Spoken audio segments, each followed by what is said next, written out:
safety, either as an individual or as a company. Okay. And then broadly, there are 3 reasons why health and safety should be practiced, honestly. And I feel excited talking about this, honestly, because I believe it is about the one of the key areas that everyone who hopes to have anything to do with health and safety has to start with. So the reasons I'll be talking about here are basically the moral reasons, the economic reasons, and of course, the legal or regulatory reasons. So starting with the first reason why we have to practice health and safety, which is a moral reason, you will agree with me that it is morally right that companies, organizations, employers should look after those who have engaged to work for them. I mean, people, accept jobs, accept employment so as to earn a living and not to earn injury. So it is morally right that organizations, individuals who engage people to work for them should provide a safe workplace for the people to work. Okay, providing safe place, the equipment, trainings, and all other arrangements that will help them to work safely needs to be provided. It is also morally right for employees also to cooperate with their employers. How can employees cooperate with employers? Employees can cooperate with employers by, of course, not tampering with any equipment meant for their health and safety. They can also cooperate with the employers by obeying all established rules and regulations which are meant to keep them safe while carrying out their day-to-day activities. So you will agree with me then that it is morally right for everyone who is involved in the health and safety business, both as the employer or as employee, to ensure that there's safety in all activities that happens on site. Then about the economic reasons. Of course, many companies are folded today because of incidents they have had. Okay, there are several companies who are no longer there today because incidents, very catastrophic, happened on their sites, and as a result, they couldn't cope or continue with the businesses they established themselves to do. So it has a lot of economic implications if health and safety is not established fully in any organization and also implemented to the latter. Okay, because should anything happen, which apart from injuries, there could also be property damage, severe property damage situations where companies could lose substantial aspects of their machinery or facility buildings and the likes. That may crumble the company and then, of course, bring economic hardship to both the company and, of course, the individuals that work for the company, okay, as stakeholders, as the case may be. So that's about the economic reasons. Then the legal reasons. No company operates in isolation. There are always, in fact, I can say that authoritatively that almost every activity that happens everywhere has got one form of regulation or the other that it subscribes to. So implying that every business must comply with all associated regulations, because if there's no compliance, substantial compliance, the business, may face some fines, face some other consequences, which may even lead to, possible closure of the establishment. So, from the look of things, as I've explained here, you see that these 3 key reasons cannot be, underplayed with regards to health and safety. So that is where to start from. So the advice here would be that whoever has any stint in health and safety must first of all understand that the reasons are very important, they are crucial, they remain evergreen. And then that should be the guiding principle, because if you understand that, either as an employer, as an employee, you will definitely know how to go about your ways in the health and safety realm. Then another aspect of this discourse I'd like to talk about is causes of accidents. Causes of accidents. In Africa, to a very large extent, people believe that some accidents are not preventable. I mean, they just happen, they are not preventable. And at this discourse, I like to say that that is not correct. All accidents are preventable because they are all caused. There's always something that causes accidents. I'm sure that in other trainings platforms we've had, you must have talked about safe acts unsafe conditions. All these constitute what we call hazards, okay? So these are primarily what causes accidents, the hazards which can be divided again further into unsafe acts and unsafe conditions. And then if you look at it more practical, you could say that out of 100 incidents or percent of incidents that happen on sites, you could attribute 88% of it to unsafe acts. And by this, I mean the at-risk behaviors, okay, that workers perpetrate while carrying out their duties. And then 10% you could give to unsafe conditions, which are mostly issues that has to do with the environment, environment where the work happens, the equipment that are being used, and the likes. And then the 2%, people will tell you they are, from natural causes, things like flooding, things like earthquakes. But if you ask me, I like to say here that even the 2%, if you review it critically, you discover that they happen because of activities of man over time. So in that case, that is to say that unsafe acts contribute to 90% of incidents that happen on site, while 10% can be attributed to unsafe conditions. So having said this, having known this, you will also agree with me that all accidents are preventable because we do know the causes. So it's all about stopping those causes, stopping the unsafe acts, stopping the unsafe conditions, and then the accidents will be prevented from happening. Now, the third aspect of my discussion this evening would be on the cost of accident. Cost. I've talked about causes. I'm not talking about cost, as in C-O-S-T. Now, most people think, or most people's minds, when you talk about accidents, simply goes to the direct cost.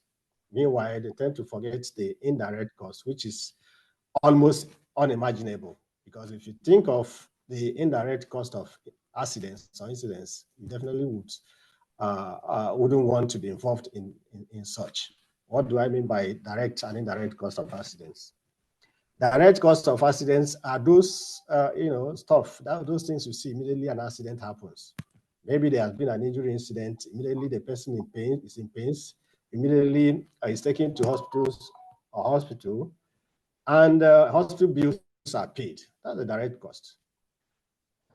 Depending on the nature of the accident, the guy could be out of work. That becomes sickness absence.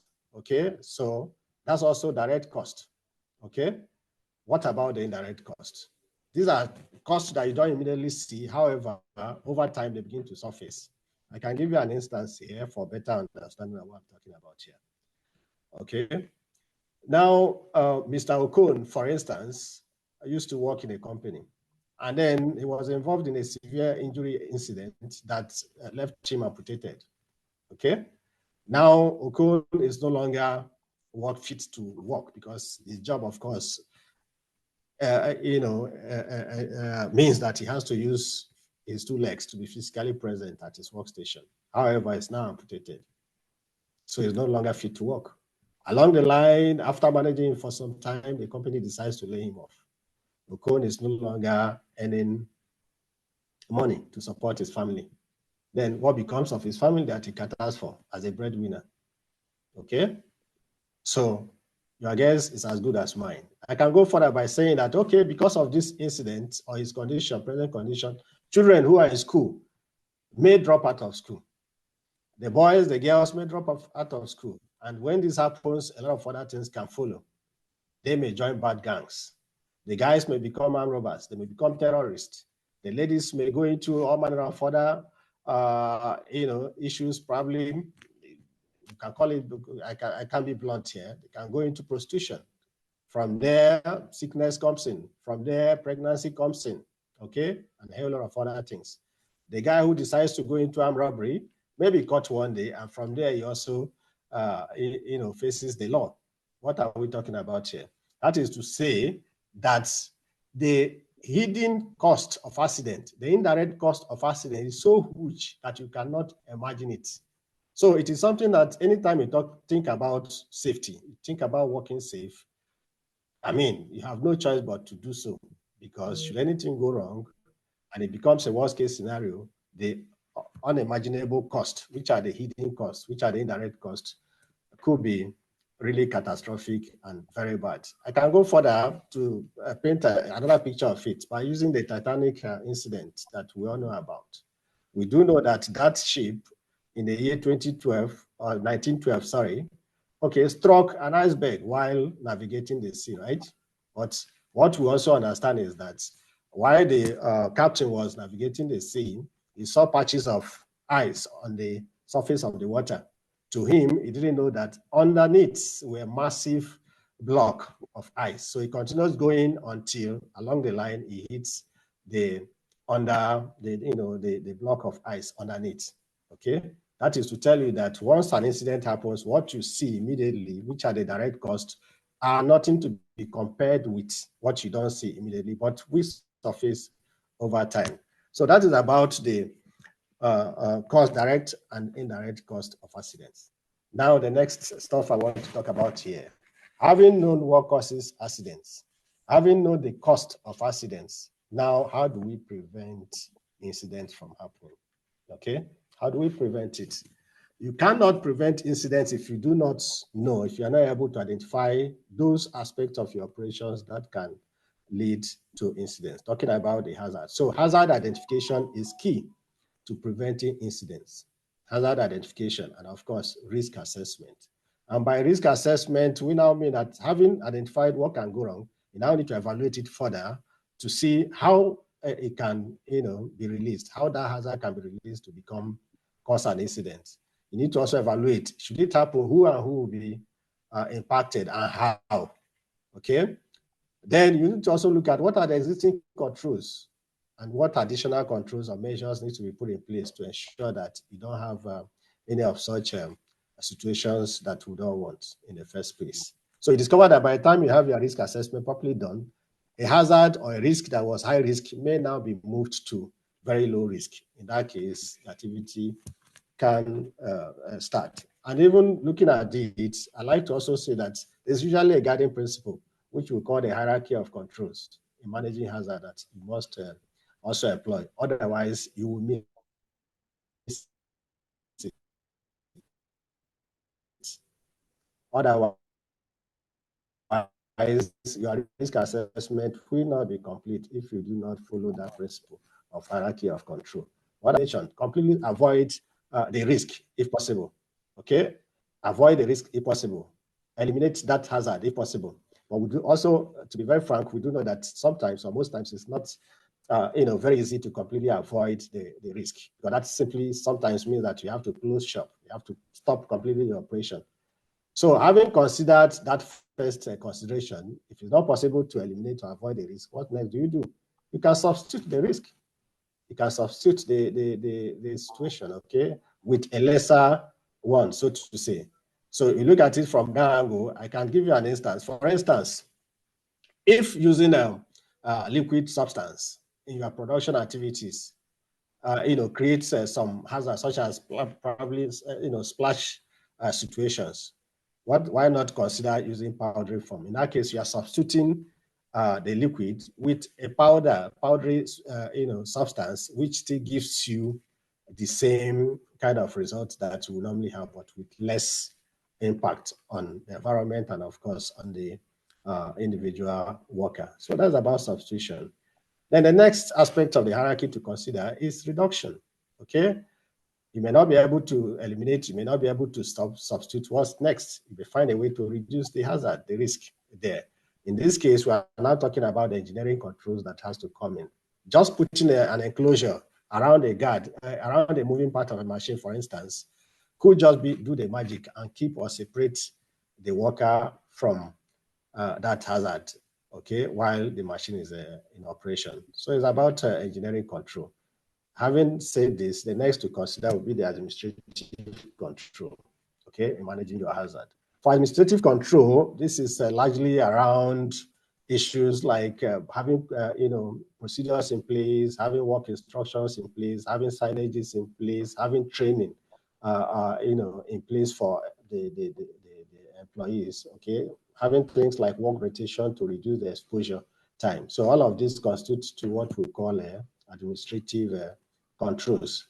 And of course, the last in the hierarchy would be your PPE, which is the personal protective equipment. And we also see it as the last line of defense.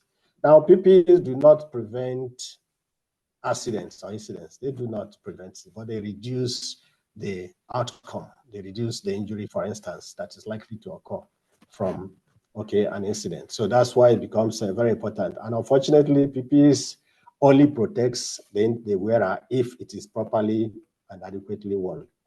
Okay, it's only when the person who is exposed to that risk wears it that we can say the PPE comes to full effect. So what you find on site is a situation where most workers neglect the use of their PPEs even when they have been issued. Okay, so that is about the hierarchy of control. I'll go a little into health aspect of the discourse this evening. Of course, to ensure that employees who work on any sites are fit to work, it starts with the employment, what we call the pre-employment medical checks. This is where it really starts from, and I like to advise here also that it has to be done, without compromise. It's always good to know the baseline status, health status of every employee on site. And then when eventually they're employed, there has to be what we call periodic health surveillances, okay? Mostly based on the kind of risk exposure that the personnel is involved. For instance, a welder may have to be subjected periodically to what we call the lung function test to see that, to be sure that, because it's exposed to respiratory hazards, okay, like inhalation of welding fumes. So such a person should be subjected to minimum of 6 monthly health surveillance checks just to be sure that his lungs are still okay. Okay. Those who are exposed to high noise areas, for instance, should be subjected to audiometric test also, just to also be sure that yes, their hearing is not impaired along the line. So that is part of what the health aspect also does. Then what about housekeeping? Ordinary housekeeping goes a long way to keep everyone on site healthy. And untidy, poorly kept place in terms of housekeeping can breed mosquitoes. And mosquitoes, we do know that, causes malaria, for instance, which workers from time to time also come down with. So there are a whole lot of things that has to do with that's why you cannot actually separate health from safety, because it's only a healthy workforce that can be productive on any site and indeed in any nation. So it is very key as well that everyone who works on site must be healthy at all times. And we also advise that people go for periodic for medical checks, at least to check their vitals, especially these days when it's easy for people to come down with issues around high blood pressure related issues, high blood sugar related issues. So frequent visits to on-site clinics can help workers to know their status and also know the immediate measures to begin to put in place to ensure that they don't progress to that full-blown stage where they come down with high blood pressure or high blood sugar. Even body mass index is also one of the key. Obesity is an issue. So as people also visit the clinics there, they check all of this and be able to know what to do next to keep themselves fit for work. And then finally, I like to talk about environment aspect of the health and safety that we do here. Okay. Environmental sustainability is gaining prominence, obviously, in industries now. Talking about sustainability is all about doing whatever we do, okay, gaining from it without compromising or jeopardizing the ability of future generations to meet their own needs. That is all about sustainability. So if you talk about what happens on site, it must be economically sustainable, it must be socially sustainable, it must also be environmentally sustainable. So when I talk about economic sustainability, that simply tells you that every activity, everything we do must be profitable all through, of course. Businesses are set up to make profit, right? So if they are not profitable, so you discover that economic sustainability has a question mark on it.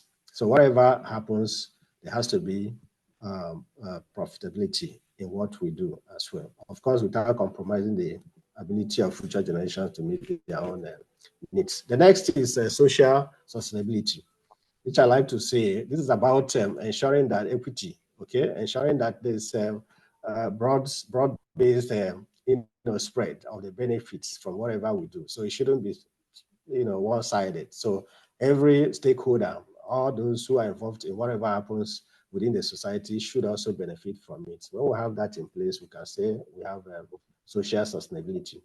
And then the environmental sustainability is about doing whatever we do in our operations without impacting the environment negatively. We do know that currently there's a lot of talks around global warming.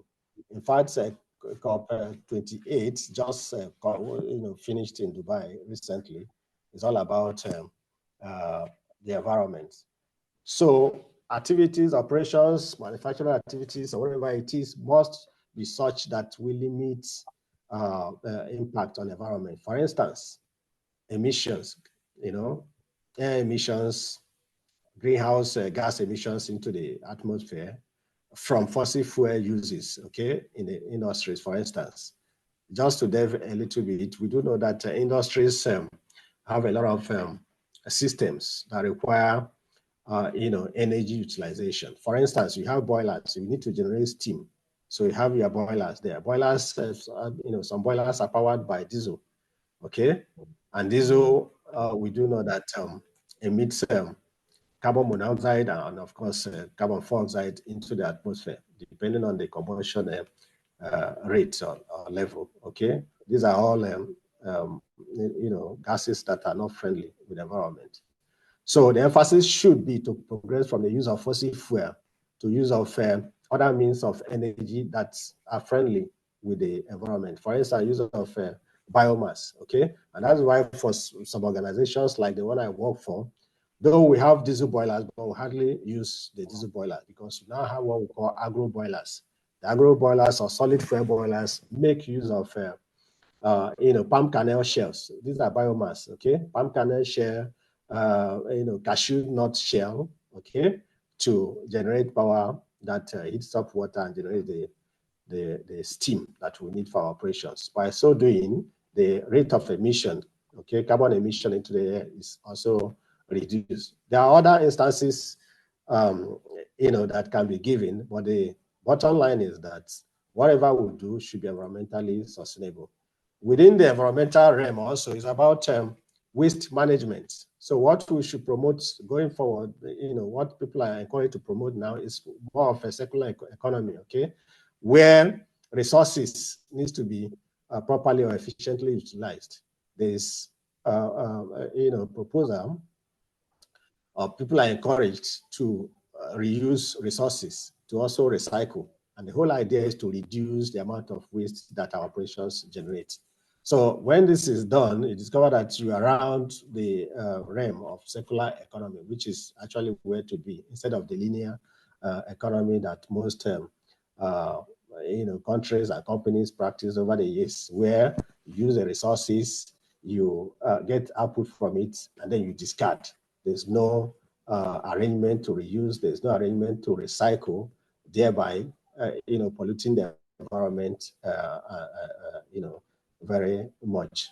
Okay, so this is, I can see some hands are popping up and going up. So don't worry, I'll give you opportunity to ask your questions. Okay, so without taking more of your time, I think I've been able to touch a few aspects of health, safety, and environment that really bothers me. And anytime I have the opportunity to talk to people, I always like to, mention one or two things around this. So I like to. Okay, thank you, Mr. Nelson. You've dissected and rearranged the whole topic in such a manner that I'm sure have converted us all into professionals. Your questions. Minutes. If you have. I want to say thank you very much for that excellent. Hello, okay, yeah, sorry, sorry, I missed the other aspects. I was supposed to talk a little about the safety career generally, right? So I'll just take the next, if you don't mind, I'll take the next 1 or 2 minutes to talk about that, okay? Now, if you see, look at my resume, you see that I actually started a safety job. Okay, my first safety work was in 2008, August 4th to be precise. So then I joined the organization as a rookie safety manager. Okay, I progressed from being a rookie safety manager to middle manager in station. The other ones I joined, I was now middle manager. And as we, okay, now that there are other areas, the other levels you could start. Safety assistant, okay, safety assistant.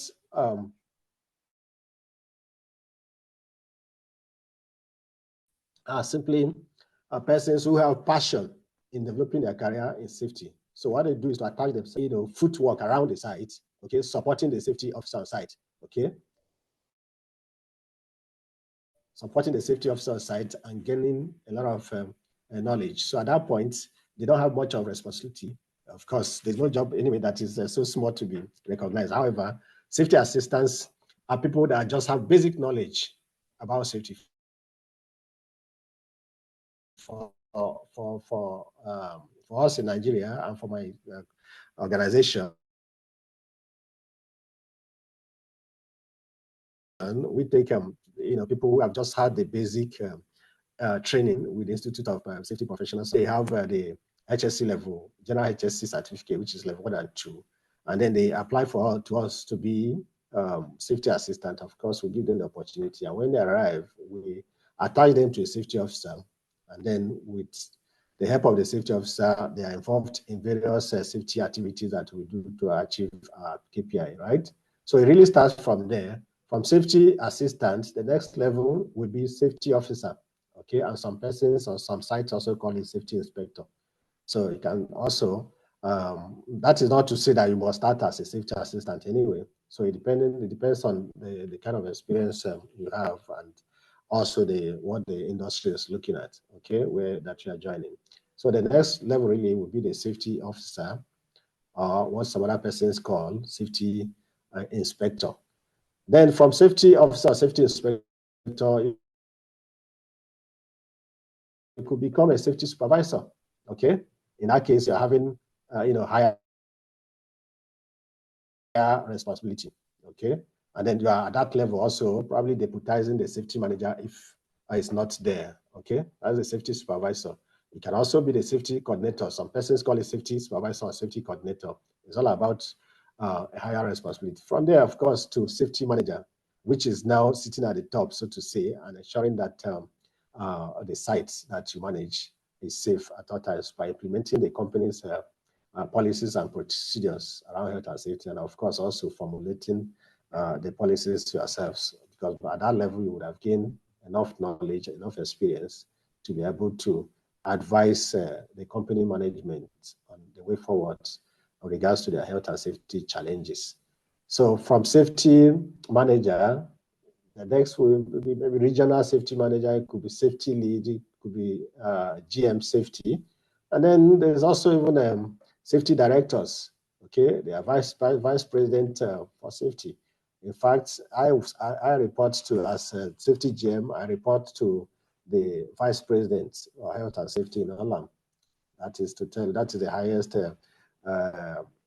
ranking officer in health and safety in my company. So I report to him. So you can see how the progression is from safety assistant, safety officer, or safety inspector, then safety supervisor or safety coordinator, then to safety manager, okay, and then to maybe regional safety manager, as some people call it as well, okay, or to general safety manager, right, and then to safety director, assistant safety director, or even to vice president safety. So there are a whole lot of career opportunities in health and safety, and I can tell you for those of us in Africa or from Africa, the opportunities are immense in the sense that I could say this is an area that is not fully tapped yet, unlike other professions or other disciplines, okay? Because there are just very few professionals in health and safety. Okay, so but you need to also be patient. You need to be diligent. You need to get involved, because to progress in a career, you must know what your responsibilities as a health and safety professional. So you need to get involved. You need to get involved. Well, how do I mean getting involved actually? It's only when you get involved. Okay, I can take inspection, for instance. If you are not getting involved in site equipment and workplace inspection, how will you know, how to, the risks that are inherent, that are there in your operations, let alone knowing what to do to address them. So you find some people who tend to call themselves health and safety persons, but they are largely, sitting at one place.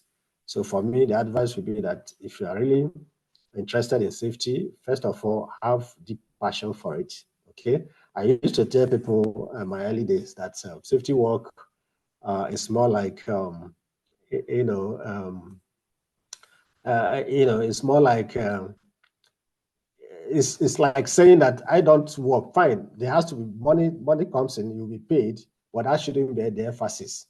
That shouldn't be the emphasis first, because for the fact that you are helping people to stay safe, you are helping people who resumed work healthy to go back home healthy.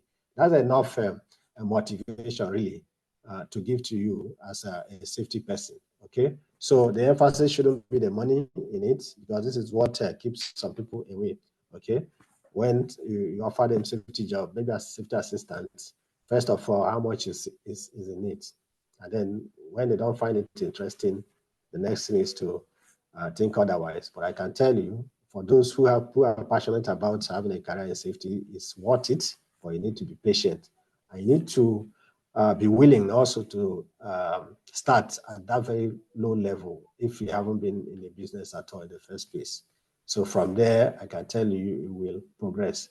Just to further buttress my point, some of my safety assistants have, of course, moved up from there to safety officers. Some have even become safety managers in other organizations already, because they joined, they were exposed to what they are supposed to do, they got fully involved, and then learned quickly, on the job. And then today, some are even outside the country as we speak, doing the health and safety job.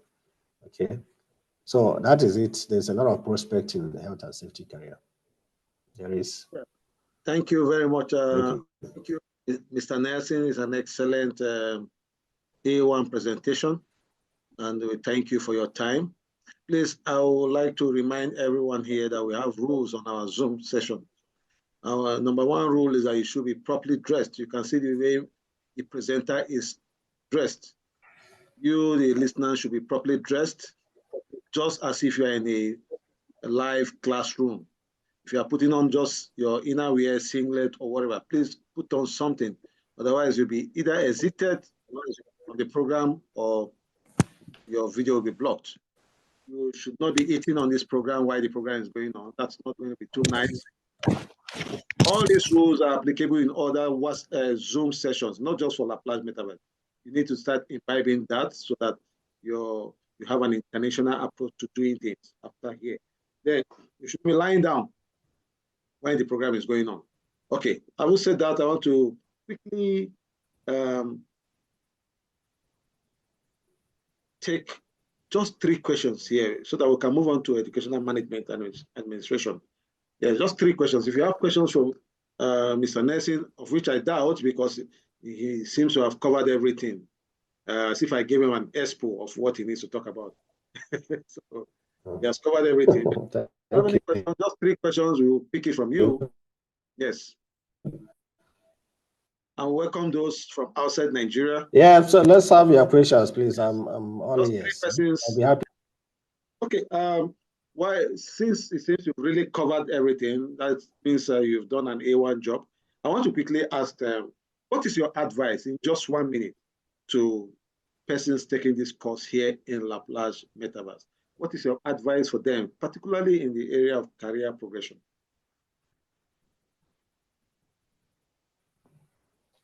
Over to you, Mr. Nelson. Sorry, so I missed you. I missed you okay, a bit. Yeah. I said, what is your advice for those taking this course right now, especially in the area of career progression. Just in 1 minute, what advice do you have for students in this class right now listening to you? Okay. Yeah.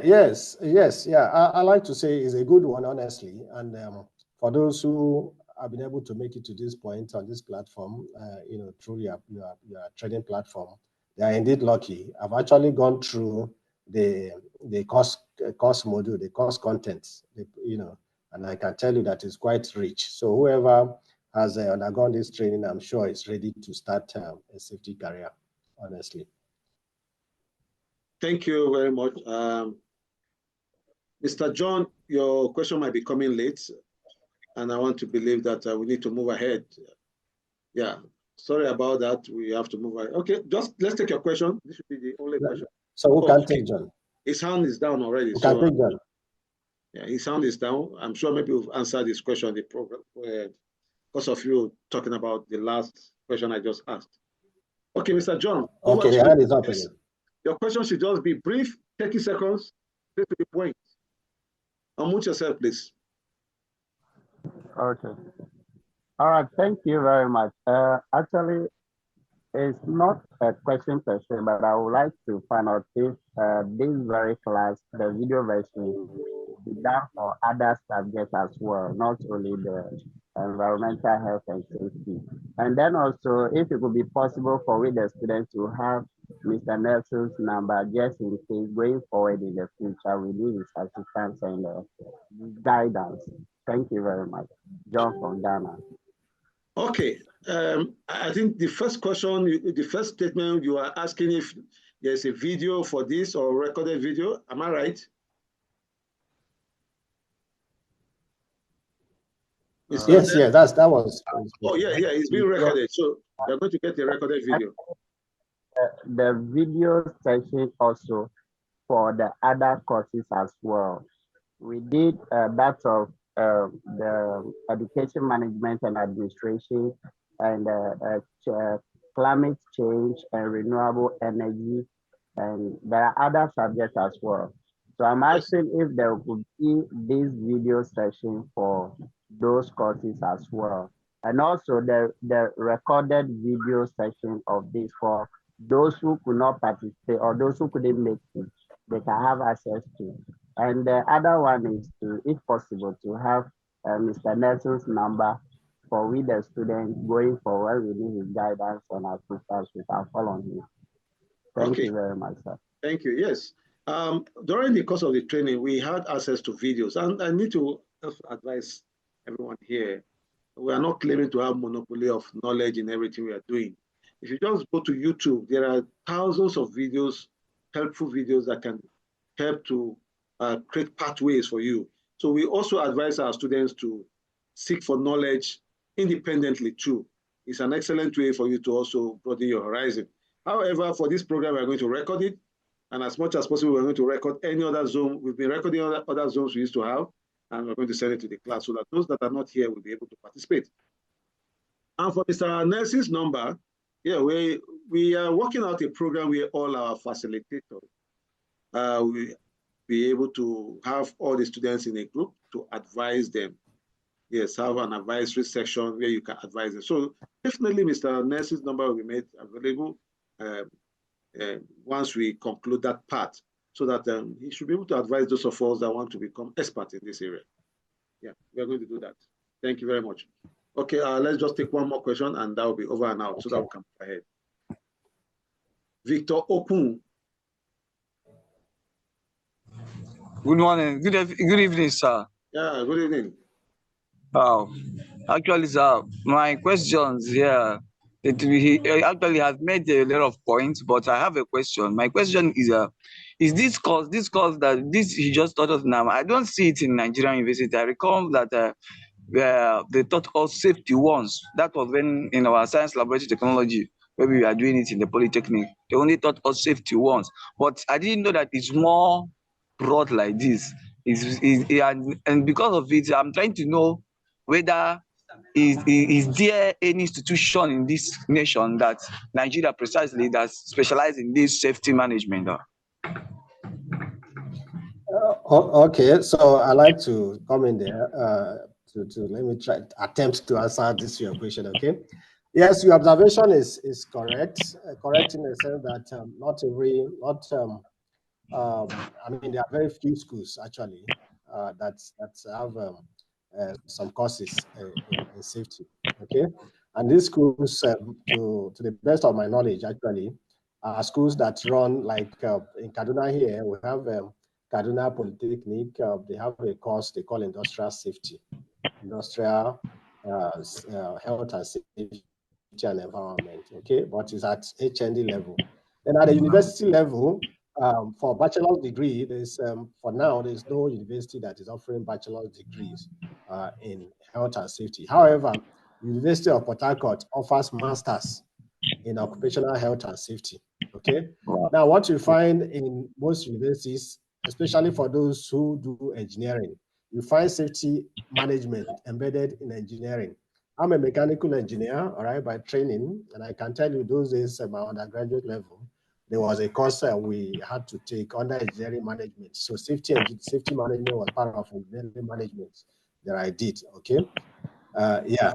So the summary of what I'm saying now is that there are some institutions like Kaduna Polytechnic also that offers a HND program in health safety and environment, industrial health safety and environment, right?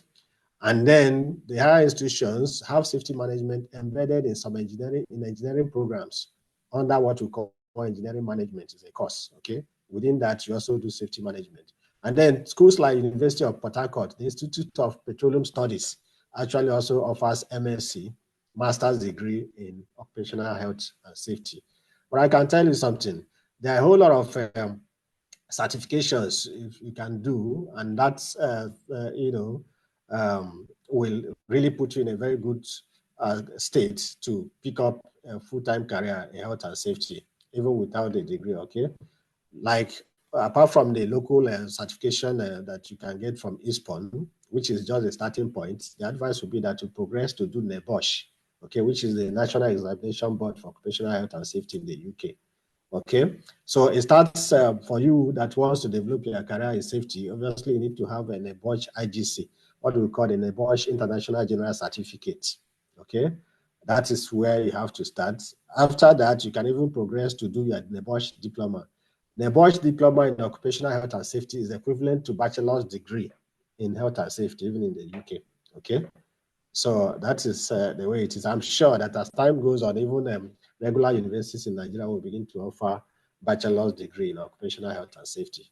However, you could, whatever degree or discipline you belong to, you could just do yourself a favor if you really want to be in safety career by first of all going to obtain your ISPON HSC General Certificate. After that, find a site to be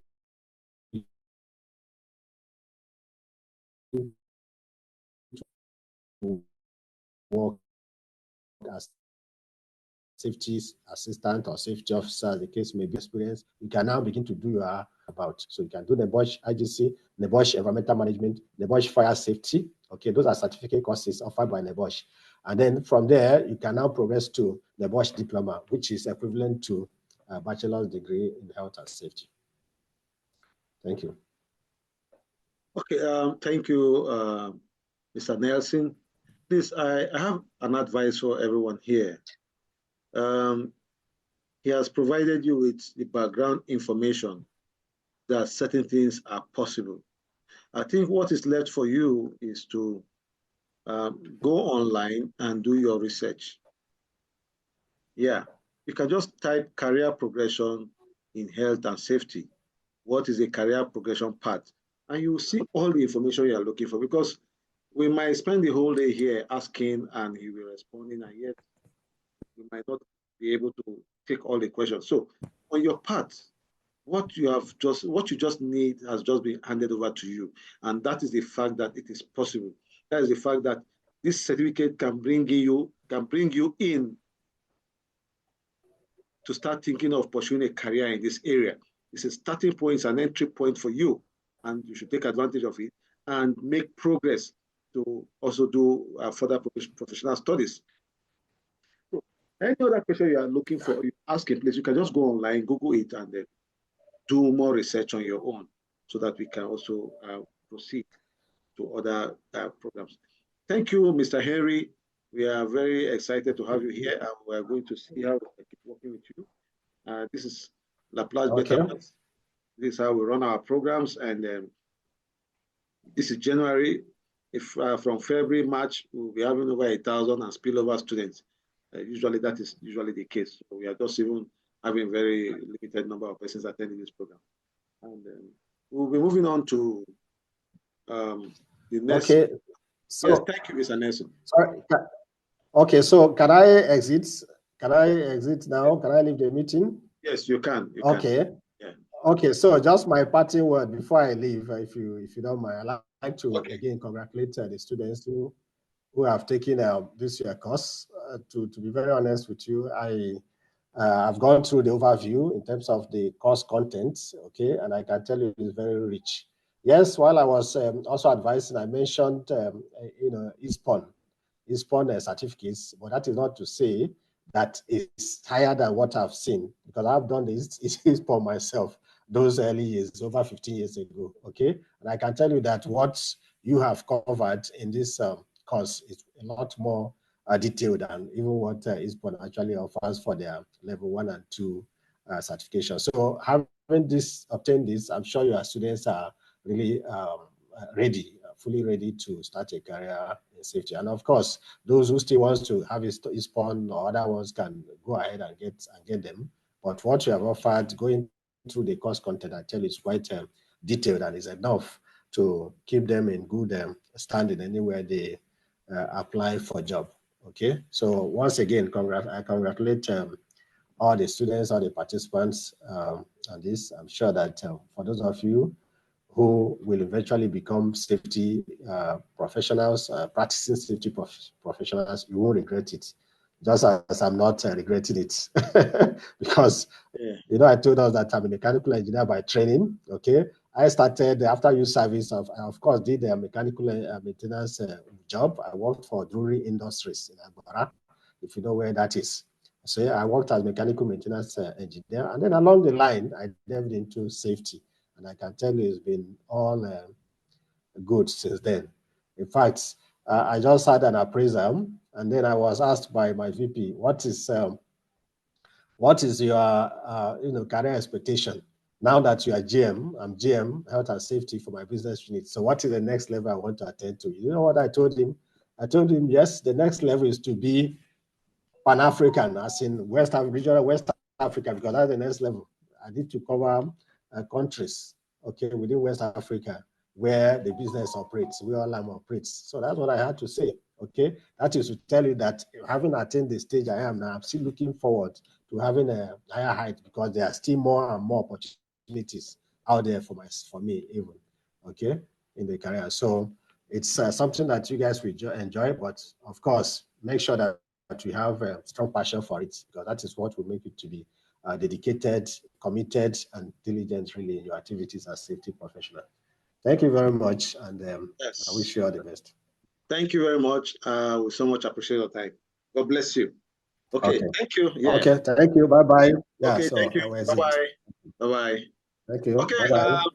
We'll be moving on to the next speaker, Mrs. Lois Ojo-Tokian. Ojo-Tokian. Okay. Yes. Over to you, madam. We want to just have a brief overview of educational management and administration. Yes. I can see you have two numbers here. I hope, yes, okay. Just a brief overview, because we've done everything we need to do on the WhatsApp class. So we want to put a face to this program. Just as a practitioner, just give us a vivid description of the practical approach to educational management and administration in just 20 minutes, so that we can use another 10 minutes to tackle questions that might come in. Particularly, also add to your discussion career path in that area. How attractive is it, and what is the way into that area of career? Thank you. Over to you, madam. All right. Once again, good day, everyone. Yes. And sincere appreciation to the last speaker. I've learned a lot this evening myself. Going straight into what I need to talk about today, giving a teacher 20 minutes to talk is a very difficult task, but I'm going to try my possible best to use the 20 minutes. All right. Talking about educational management, first of all, I would like to apologize. I may not be able to come in using video. I'm actually on transit. So permit me next time when I'm stable in my abode, I'll be able to do that in our next training, if possible, if I'm invited. So going straight to my topic for today, educational administration and management. In order to save time, I won't really go into definition of terms and all that, but the summary of that topic is just talking about managing and leading in an educational setting. And this has to do with being able to handle things that are applicable, activities that are programs that are applicable in educational organization to be able to achieve the purpose and the goals of that organization. And they vary. It is not, leading a school is not a one-way thing. It is not my way or nobody else's way. It comprises of a lot of things. And I will just try my possible best to talk about few of them this evening. It covers you being able to organize activities. And before you organize, you need to plan. It covers, I'm sure maybe during our WhatsApp class, this might have been talked about, but let me just briefly talk about it. You know, you need to be able to, as a school leader, planning of school activities, both academic and extracurricular activities, lies on your shoulder. You should be a good planner to be able to head a school, to be able to manage a school, to be able to be an administrator of a school. You should be able to be involved in academic, both academic and extracurricular activities planning. Then the next thing you should be able to do is to be able to organize these activities. And how will you be able to organize if you are not an organized person yourself? So this profession, and especially being the head of this profession, takes a lot from you. You should be able to organize curricular and extracurricular activities. You should be able to also direct. What are you directing? Directing people and also directing the activities. And you cannot direct people if you cannot be able to motivate them. And how do you motivate people when you don't add value to them? So in general, education it takes everything. I call it a noble profession because first of all, it disciplines you before any other thing around you or every other people around you. So you can only be able to motivate people you are leading because you are adding value to them. Someone that does not add value to you, you find it difficult to be able to be motivated by that person. Another aspect of this responsibility is being able to coordinate the effort of the people. And who are the people we are talking about? It is not school environment, educational environment, I call it a community of people, the students, the parents, the staff, and even your host community. You should be able to coordinate the activities that are going on around your environment, within and around your environment. Then you talk about control. Here, when you talk about control, it goes beyond, the regimental aspect of control. Okay, I'm a leader, I need to control people and all that. It is more of guidance. It is more of guidance and putting them in the right path when they are going astray in their activities. And you should be able to also to evaluate. You should be able to evaluate. All these things I'm talking about has to do with, what is the essence of educational administration and management. You should be able to evaluate what you are guiding the people to do. Are they making progress for you to be able to achieve the aim of the school, for you to be able to achieve the goal of the school? As a school, you always have mission and vision, but what is the mission and what is the vision without the school culture? And this is where the area of control comes in so that people don't go, out of the box to affect the mission. The mission is where you are going to, and the culture is all about what are you doing as a school. So as a leader, you should be able to guide your people. The next thing I'm going to talk about is Educational management and administration is more concerned with both human resources and material resources. Human resources is even the major aspect of it. I'm sure on this platform we may have some school owners here. One of the evil we do to ourselves as school, especially school owners, is to invest more in infrastructure and not investing in the people, the human resources. We are really, really making that huge mistake, and it is not helping the educational system. Someone can bring out 50 million to renovate a school waiting for September to open, and that person finds it very difficult to bring out ₦1 million to invest in human resources that they have. And that is why we are finding it very difficult to measure up as a country. I'm talking from Nigeria, to measure up with other countries of the world when it comes to educational system.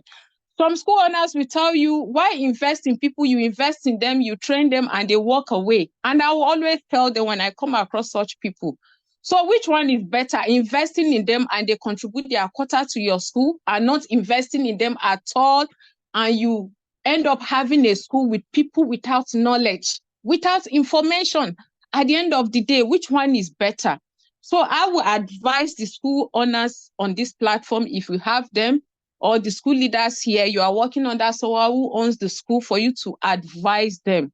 Investment in human resources, training, skills in human resources in school, because educational system is like a factory, but this time around, you are not producing items.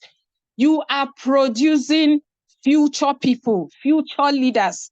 So you cannot just have a school, you cannot manage a school, you cannot be an administrator, you cannot own a school without having for human resources. Investing in human resources. I'm talking about educational management, the essence of educational management. Investment in human resources matters a lot. We find ourselves in a dispensation that becoming a teacher is just, it has become a thing of, okay, I've not seen what I want to do, let me just go into teaching, to pass time. It has become a cankerworm in the educational system. But I keep saying it, if you are a teacher and that is how you came to be a teacher, why not love what you are doing currently? And in the process, what you actually want to do, even God Almighty will see your effort and open doors for you. Do the right thing. But we, the school owners, the school leaders, we also need to invest in them and all that. The aspect of human resources also covers having human sympathy towards the people that are under you. As a school leader, you need to have sympathy. You need to have sympathy. People are going through a lot. A lot is happening. People are going through a lot as a country. I don't need to go into the details of what is happening. It may not even be as a result of the country. Family issues, workload on the head of teachers and all that. So you need to have, in as much that they have to do what they have to do, you need to have that human side of life to your responsibility, to your position as the school manager, as the school administrator. You also need to understand, majorly, you need to understand with parents. You need to develop that act of understanding. We all have different understanding. Sometimes I come across parents and I'll be asking myself, is this person really the father of the child? Is this person really the mother of the child? But you need to understand, everybody cannot be like you. You are understanding what they should do as a parent, maybe because you are a professional. You don't put it to the face of a parent and tell them where they are getting it. You just cut it out straightforward without understanding. You need to look for a way to understand and find another way of passing your message across to these people. Understanding. You can't also be a school manager without being, without having knowledge. If people under you know more than you, I'm trying to look for the word to use. You can't be a leader in a school environment without being a learner yourself. Opening yourself to series of trainings. Last year, I told myself, any training at all I hear about, I have to be part of it. I've done trainings on health.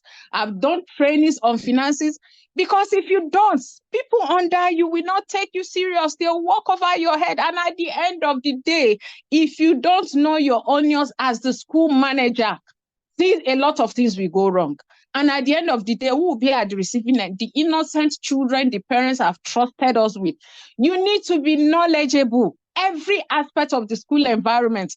The first speaker that spoke this evening, I am so excited. And I'm waiting to meet him one-on-one. I need to learn. I need to bring him to teach us what we need to do. As a school, I thought a lot of things we are doing already. We are safe. We have a safety department and all that. But with all he has said this evening, it has opened my eye to so many things that I know I need to also learn on that aspect. As a school manager, as a school administrator, as a school owner, because we have school owners that money just came across and they decide to open a school. It is not out of place that you get to know what educational system is all about. If not, you end up, and that is why some schools fail when the major leaders that are employed leave the organization. Why? The owner of the school does not have a clue of how to run a school. Does not have a clue. All he or she is after is the money that is coming in. But I keep advising people, you have the school. Send yourself to training. If you need to go back to school, go back to school, do a lot of things and develop this knowledge so that you'll be able to have what I call helicopter view of how a school should be run. So that, having a structure that can run itself, that's just the summary of everything. Having a structure that can run itself. And how do you have that structure that can run itself if you are not knowledgeable as a leader? And also skill. A lot of things are involved in school management. Skills. You need to develop skills in the children. You need to come up with a lot of extracurricular activities. Now, we live in an environment that certificate is more honored than skill.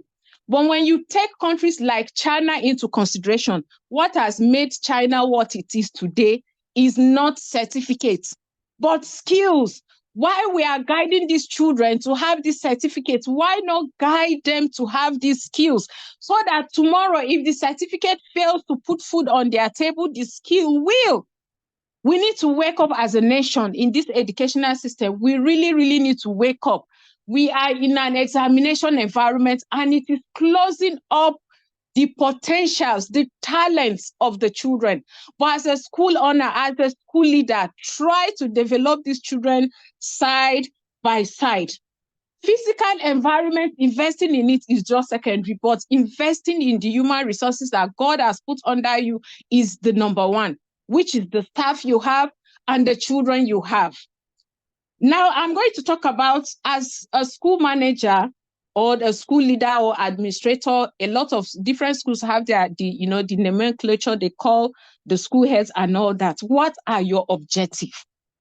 As a leader, leading a school is not all about having a posh office and sitting down and everybody is coming in and out. Good morning, ma. Good morning, sir. You go around bullying people around. No, it goes beyond that. The overview of educational management and administration, first of all, is to be able to provide education to learners, proper education to learners, irrespective of the type of education, either formal or informal. So as a leader, as a manager of a school, you need to have that at the back of your mind, that the first thing that is expected of you in your position is to be able to provide proper, I like using that word, proper. I'm not talking about expensive, because there is a misconception. Oh, my child is in a very expensive school. How proper is that school? Any school that is not developing a total child, no matter how expensive it is not a proper education. We need to develop children that can stand on the global platform. And a lot of things are happening. Sometimes I go to public schools for one event or the other, and you will see talented children. Sometimes I weep in my heart. You see talented children that are just looking for someone to identify them and groom them up. Proper education is what we are talking about. As a leader, that's the number one thing. Managing a school, you need to think about proper education, which covers a lot of things. I only have 20 minutes to talk about, next time, if I'm given opportunity, I'll go into details of this, having a proper education, but have it at the back of your mind. Either formal or informal education, the first thing you need to think about, proper educational system. That is what you should have for these children. Then the next one is to be able to ensure adequate utilization of resources. If you are a school leader and you are someone who is the one that you are the alpha and omega of whatsoever is being provided, you are getting it wrong. You are getting it wrong. You need to carry these teachers along. Each individual have, we all have what work for us well. Why not liaise with these teachers as the term is resuming, as the session is resuming? What resources work better for you? And you provide for them. What I do, even down to textbooks, before we buy any textbooks or change any textbook, I sit down with the teachers, with heads of departments. I am suggesting this. Even if I know this is the right book to you, I put it on the table and give them my reasons. And also train them on how to use it. Some of us, we keep providing resources that we are not training teachers how to use. I went to a school recently and I discovered that a book that was bought in 2016, I was given to a teacher the very next year. Up to date, she has not used it. And the head of that school has never deemed it fit one day to go into that class and ask a teacher, what about this book? What are you doing with it? Proper utilization. And how will you be able to do that if you don't have knowledge on how it should be used or what is even the content of the book? Some of us, we are managing the school, anything we see goes. If school A is using this one, you go and buy and you are not getting knowledge on it. It matters a lot. The next thing, work ethics. Work ethics. Teaching is a noble profession. Is a noble profession. Don't people see it as one of those things, but to be honest, if we have value for education, we will have regard as teachers. We will also have regard for teachers. Professional ethics. As a school manager, you should be able to instill professional ethics in your school. People should be dedicated to their work. And that is why if you are giving appointment letter, you don't have value for, you just put a probationary period just for putting sake to complete or to increase the lines of your employment letter, you are doing yourself a lot of wrongs. Professional ethics, dedication, that is the essence. We are talking about having objective as the school leader. You should be able to establish professional ethics in your school. You should be able to develop people. Developing people, I've talked about it. I wouldn't want to go into that. As a teacher, one of the things I keep telling people whenever I'm able to meet with the community of school owners is that liaise more, take advantages of the skills of the people.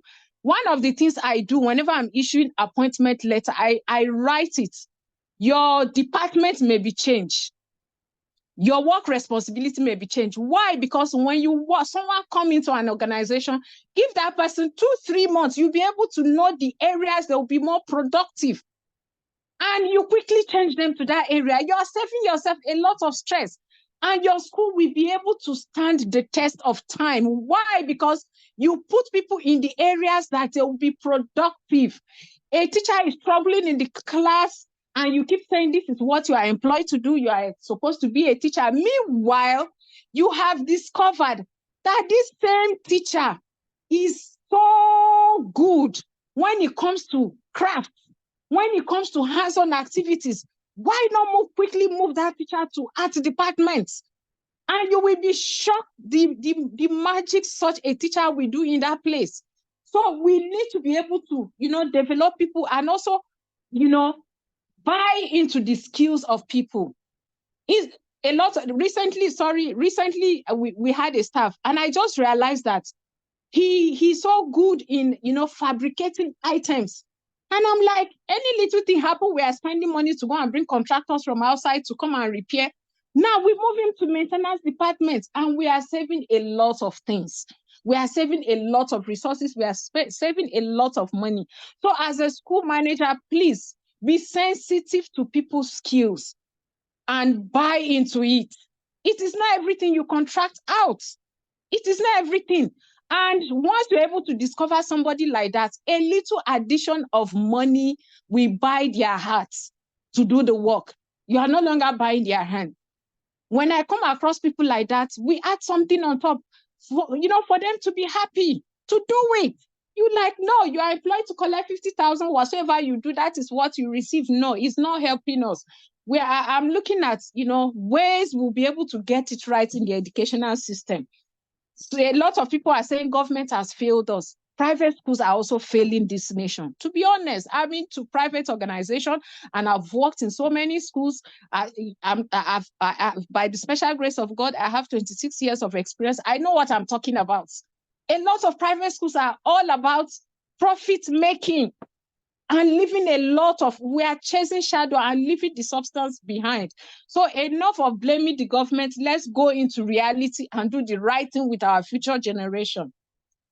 The next thing I'm going to talk about is, I've talked about, training the children, especially their skills. Let's have children that can be on global platform.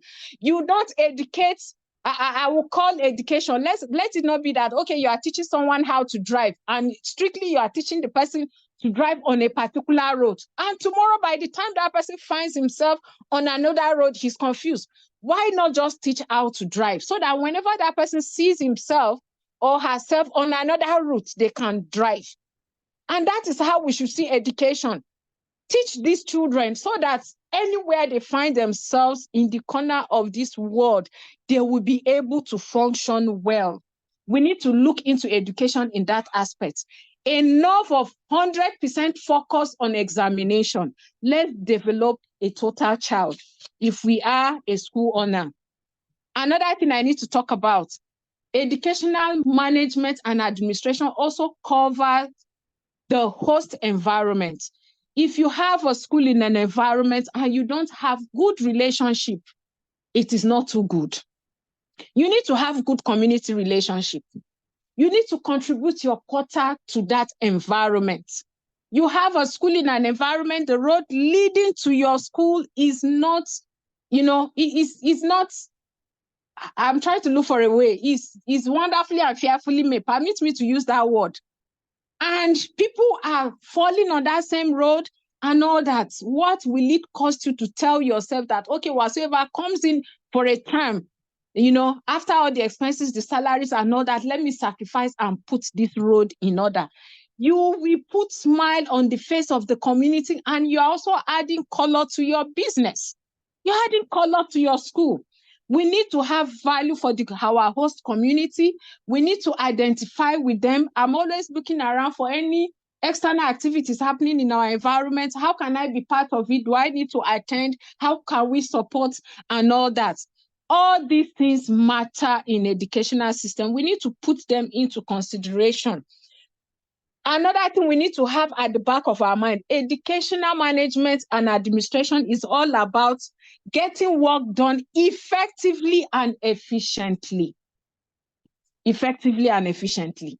Because we are building future generation. We are building future generation. We can give excuses for everything, except if you don't want, even if you don't want, you are not eating, you can give an excuse why you are not eating. But when it comes to teaching profession, I beg of us that are into educational line on this platform. Be intentional about it. Be effective. Be efficient. It breaks my heart when you tell people or you tell teachers, oh, okay, there is a training coming up. The first thing they will say, who is paying? Is it the school that is paying? Is there a certificate? The mindset we have. The mindset we have.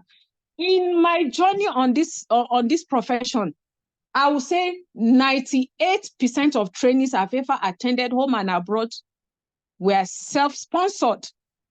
Because whatever knowledge I acquire becomes part of me, in as much as possible, in as much as I will use it in my place of work. Whenever I'm living, I live with my knowledge. And it becomes part of me. It makes me a better person. It makes me an effective person. But when you are waiting for your employer has to pay for all your trainings, you will wake up and you are 70 years old and you are nowhere to be found. Why? Because you are not effective. You are not equipped. You don't have knowledge. And a child, a staff that is being employed today. You know, we keep having such issues in this profession. Somebody comes in after 2 years, the person is ahead of you and you are angry. This person is developed and it's continuous development. Why won't the head prefer to promote that person that have been there the same yesterday, today, and forever? You are not, you know, adding value to yourself. Educational profession is one profession that you need personal development, if possible, on daily basis. Personal development on daily basis, because you are dealing with lives. You are producing. I'm trying to look for a word to use, but we need to get back to the drawing board. No matter your position as the school leader, as a school manager, as an administrator, you need to be on top of your game. You need to be on top of your game to get it right with these children. You need to be on top of your game. We need to work with these children to prepare them for the future. We really, really, really need to. Then, as the head of the school, you need to have viable knowledge of the curriculum that is applicable for whatsoever type of education you are offering. I'm talking about the pedagogical aspect of management now of the school. Viable one. And when I'm talking about viability, I know what I'm talking about. You come at that, you know, in Nigeria, people keep saying, why are people doing British curriculum? Why this, blah, blah, blah. Nigeria curriculum itself is British curriculum because they brought this education to us. But what is the difference? They keep revamping.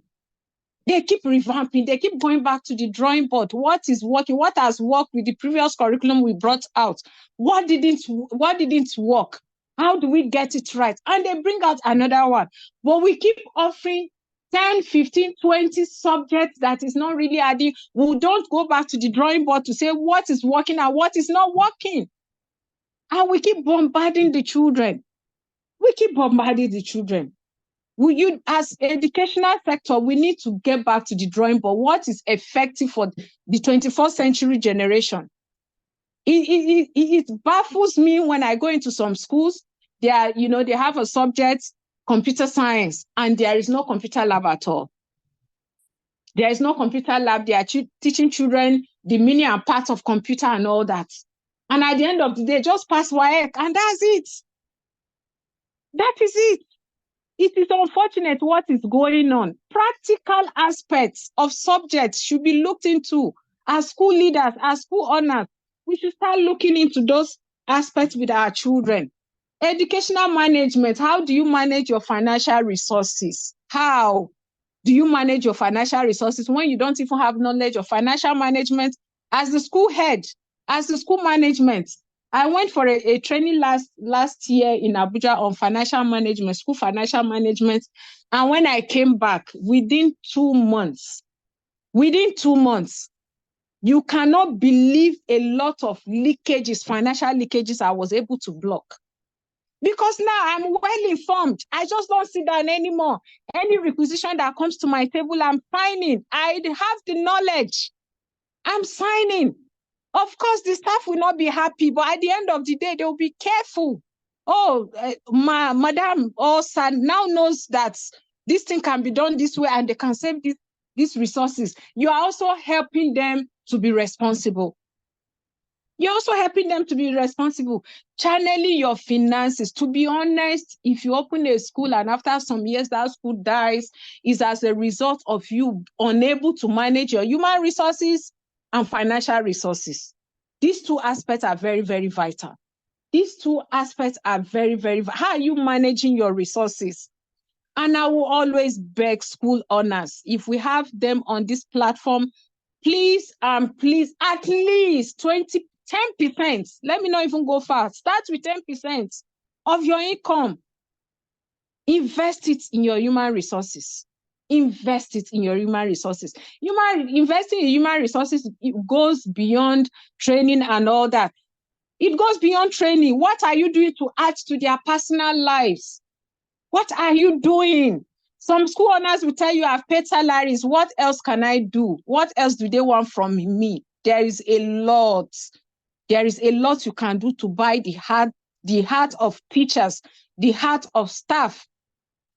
Recently, a staff got married in my place of work.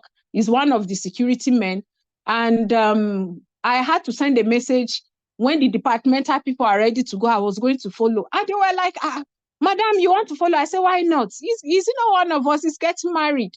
And I made it. When I went for that wedding, I could see the joy on the face of that man. I almost went emotional, and I kept thanking God I went for that wedding. Since then, I came down, irrespective of who you are, as long as you are a staff. I made it a point of, made it mandatory that apart from the departmental people that we go, all management staff, it doesn't matter the distance. You are having a naming ceremony, we are all coming. You are bereaved, we are all coming. That is investing in human resources. Everything is that. It's not about money. Identification, having value for people is very, very vital. I will say it again.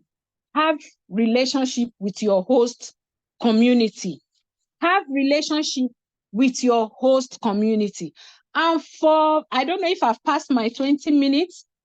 And for those who are aspiring to be school leaders, I only have one advice for you. And why will I be able to why can I give this advice is because that is what has worked for me. Be determined, be intentional every day to add value to people. To add value to people. Adding value to people is not, how will I put it? Is not adding value to people is not a career choice. But if you do, it will take you to the top of your career. To the top of your career. As a classroom teacher, what are you doing to add value to the children under you? What are you doing to add value to even their parents? What are you doing to add value to your colleagues around you? It starts from there. You will be shocked. That singular act will take you one day to become head of department. I was asked to talk about career paths. First of all, I will urge each and every one of us, if you want to build your career in this profession, irrespective of whatever degree you have, certificates you have, please try to go for your PGD. That is the starting point. If you are not privileged to have certificates in education, go for PGD. And a lot of opportunities are open for us these days. You have online courses, you have online, even universities that will not affect your work. Start with that. Start with that. Have value for people. Have value for people intentionally every day. I keep telling people, I am friendly with everybody, even down to the security men at the gate. Everybody knows I am friendly. When you walk into my place of work, I can stand at the gate with the security man. We joke, we laugh. I ask after their families and all that. But when it comes to the job, they know that there is a line they cannot cross. Be friendly with people. Everybody cannot be. You are not expected to be a friend to everyone, but it is your duty. You want to develop career paths on this educational line, you need to be friendly with people. First of all, you just have to be friendly. You are dealing with children. And don't wake up. It is going to, from personal experience, it's going to be very difficult for you to wake up one day and you call yourself a school leader when you have not had the experience of classroom, because that is where empathy starts. That is where empathy starts. One thing I've come to realize over the period of time is that as you are teaching, you are gaining knowledge. You are also learning. You are also building yourself. And if you don't have these experiences, you want to be a school leader, it's going to be a frustrating effort for you. Because when teachers are saying A, they are demanding A, what is going on in your head is that it is B they are talking about. So you need to have these experiences. You need to develop yourself. You need to go for courses. In summary, I don't really have much to say, but you need to develop yourself. You need to go for professional development in all aspects, if possible. In all aspects, if possible. My time is fast spent. I know I've passed 20 minutes. I don't know if I should continue. Okay, And thank like you. I said, you're asking a teacher to talk for 20 minutes. I really have a lot to say, but I think I need to put a pause and just listen to some questions. Thank you very much. Thank you very much. Thank you very much, Madam. In fact, if we have our way, we'll just ask you to continue. But unfortunately, that is not possible. So far, so good. I think you've actually done a master's program for us here in school administration and management. I want to believe that everybody will agree with me that you've really done well. We so much appreciate you, and honestly, we will have a way to get across to you to see how you can develop our boarding school administrators and managers. Okay, I will just take 2 questions, and your questions should just be 30 seconds so that we can also create room for our climate change facilitator. Time is fast spent, but we'll just squeeze out time too for him. So just 2 questions, please. Do not take 3. Lodzi Manasseh Mensa. 30 seconds. Thank you, sir. Okay. My name is Dr. Banasi. Okay. My question is, getting work done effectively and efficiently in educational management and administration. Of course, we know it's alarming situations. So how can this situation be promoted? And my second question is, why is educational management and administration is poor in government sector and private sector? How can, or what advice do Sister or Madam have for us? Thank you. Please, I think the question you just asked now, especially the second question, is what she has been talking about all this while. I don't know if I'm right. I want to believe I'm right. Everything she has been saying so far has been in the form of advice on how to effectively manage and administer a school. The first question is, you may have to repeat it because it wasn't too clear. Over to you, Manasseh. Thank you very much. Yes, now, my question, getting work done effectively and efficiently in educational management and administration is an alarming situation in, let's say, in Africa. So how can this problem be promoted? Thank you. All right, thank you very much, Doctor. I think for me, I will say the first step of being able to achieve efficient and effective work is deciding what is the purpose of establishing the school in the first place. You need to know the purpose. What is the purpose? That is the first step in being able to achieve things effectively and efficiently. Because what you may be doing may be right, but it may not be right in that particular school or educational setting. And that is why you need to know what is the purpose of setting up that school. There are some school owners that they are setting up school for business purposes. If you want to be a professional to the core, you will find it very difficult to fly in such environments. You need to understand first of all, decide what is the purpose. If you are able to know, you channel your energy in curricular development, in preparing, even down to the timetable. You align, that becomes your umbrella, or that becomes your how will I put it?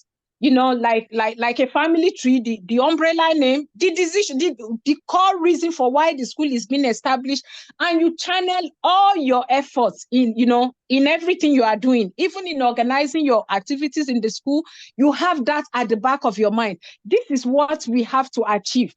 And you cannot be efficient when you don't have regard for time management. That is one of the things that is eating us up in school environments. I'm sorry to say, a teacher that is giving 40 minutes to teach, and that teacher is coming in 15 minutes to the time of the lesson, is past, is walking into the class, and before you know it, is eating into another person's period and all that. And it starts from the head. You call for a meeting 8 a.m. People are sitting and waiting for you. I've made it a point of duty that whenever I call for a meeting, nobody gets to that meeting venue before me. And before you know what is happening, they will take they will take, they will follow suit with what you are doing. And before you know it, in every aspect of school environment, effectiveness and efficiency, being efficient comes to play. Then, like I said, you cannot leave out personal development. Personal development. Well, for Africa, it is well with us. I can't really talk much. We have a lot of resources. Even in Nigeria as a country, they keep pumping money into educational, sectors and all that. But what is being achieved with it is what I don't understand. What is being done with it is what I don't understand. But if you are privileged in your own capacity to establish a school, if we have 15 schools in an environment and 8 is doing the right thing, before you know it, the rest will follow suit. But when you are all after how to make money, nothing will be effective, nothing will be efficient. And that is what is affecting us. Unfortunately, African government is not a good businessman. That is just the summary. So I'm not even going to go into in the public sector, but for the private sector, we have every opportunity at our call to do things right. We have every opportunity at to do things right. But, when you put money first, that is what is affecting the effectiveness of our educational system. Thank you very much. Thank you very much. Thank you very much, madam. We appreciate you. Yes, and you said it all. Please, we might just take one more question. The question should be just 30 seconds. And hopefully, madam will just squeeze out 1 minute to respond to you. Yeah. Mr. Elvis Oglafa. Unmute yourself, please. Okay, can you hear me now? Yes, loud and clear. Okay, good evening all. Good evening. My question is, how do we, based on what you have said under educational management, how do we now divert the attention of proprietors of schools to follow content instead of money? Number two, if you say the students are talented, are proprietors also talented? That is my question, sir. Okay. Thank you. Okay, briefly, let me start with the second one. When you talk about talent, when you talk about talent is, it covers a lot of things. When you come across a child who is talented in playing football, you don't expect that the school proprietor must also be talented in school, in playing football. But what is expected of that school proprietor is to, connect this child, his passion, they help this child to develop, that football aspect while he's learning. You'll be surprised when you connect his learning to his skills. You will be shocked. You'll be shocked. I used to have a child. I was even a classroom teacher then. I used to have a child. I noticed whenever we have PA, physical activities outside, sports days, they're always calling him football. He was everywhere. And one day I had to call the parents. Can you register this child in a football academy?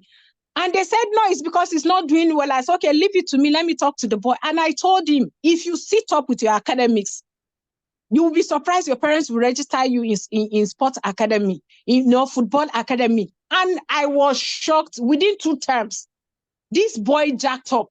And today, he's doing extremely well. He's in university now. He's doing extremely well. I don't know if we end up being a footballer, but we're able to use his skills to draw his attention to face his academics. Then I'm trying to remember your second question. Okay, if how should we be able to divert the attentions of the school proprietors from money aspects, to do the truth of the matter is that education is passion, and it is also this money that sustains the passion. That is the truth. For you to be able to have viable education, it calls for passion, but money also sustains the passion. What I am saying here, money should not be your number one focus. Well, government is actually supposed to be who to make school proprietors to face the reality and do the right thing. But as government is not doing it, we have organizations. We have National Association of Proprietors, school owners and all that. You know, when you're able to speak with one language, this is what we need to do. This is what we need to do. This is what we should not do, and all that. Within our local organizations, talking to each other, preaching this oneness, first of all, not hunting each other. Oh, school A has 100 children, I only have 50. Why should we relate? You know, community relationship also covers, you know, schools within the community. We should be able to, in our community this year, when the children are, anything that is happening, our children should be listed for it. Is it competition? Is this? How do we work together to achieve all that? So within ourselves, but in a situation that you are such in a toxic environment that schools are not relating with each other, do your work as a school owner and let God take the control of every other thing. It starts with individuals, sir. If you have a school, make up your mind. I want to create a standard. And the standard is not all about environmental standard, having you know, gigantic building, beautiful building. What kind of children am I producing? You will be shocked. In years to come, other schools around you will start emulating you. Thank you very much. Okay, thank you, Madam. We've really exhausted our time, and I want to believe that you are happy with what you've gotten so far. Madam, once again, we want to say a special thank you, and we appreciate your time and effort. We also appreciate the time and effort of every single student here. This is how we always have it here on La Plage. Next time you come, you'll be having thousands of students overflow on Facebook and on YouTube joining your program. This is first training for the year. Okay, next we'll be moving on to climate change, and I want to check. I hope just a minute. I want to be sure that our guest speaker is still here.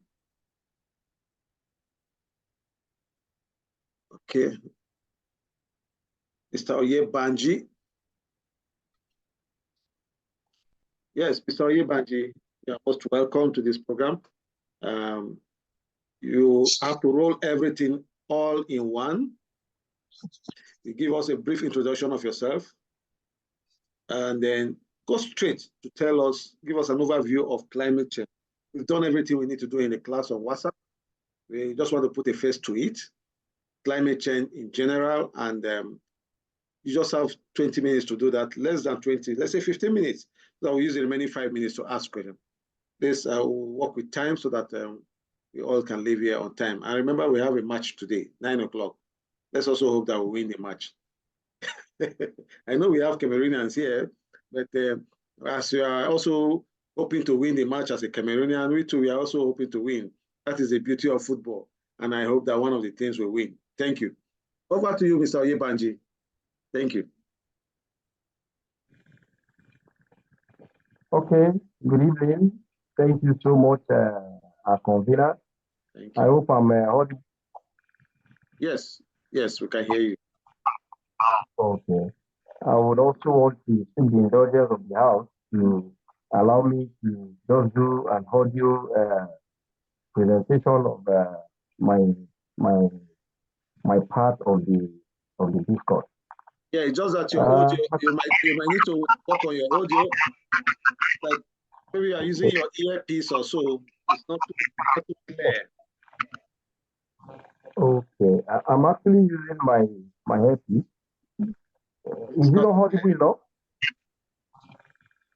Okay, just go ahead and let's see.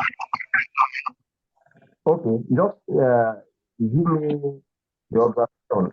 If it's not clear enough, let me see if I can do something from my hand here.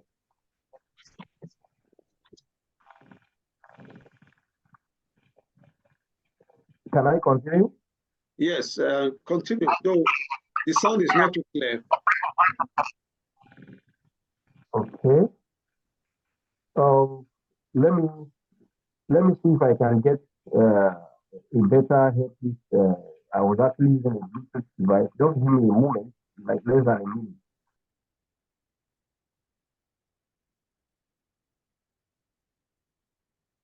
Please be patient while he sorts out his audio.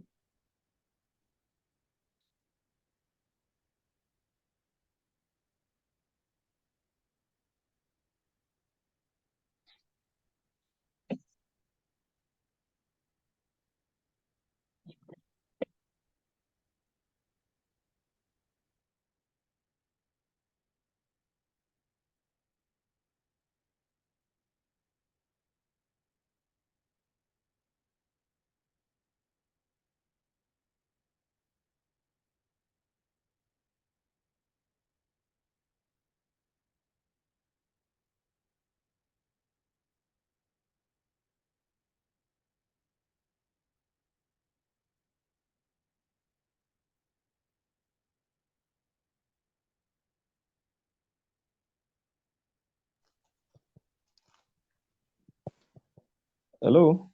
Okay.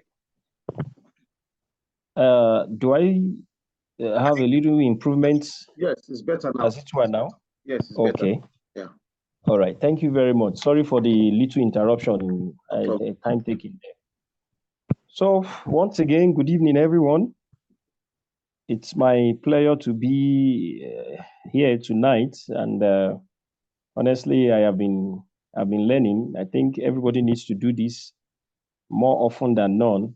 We need to keep on owning our knowledge in every area is very, very important.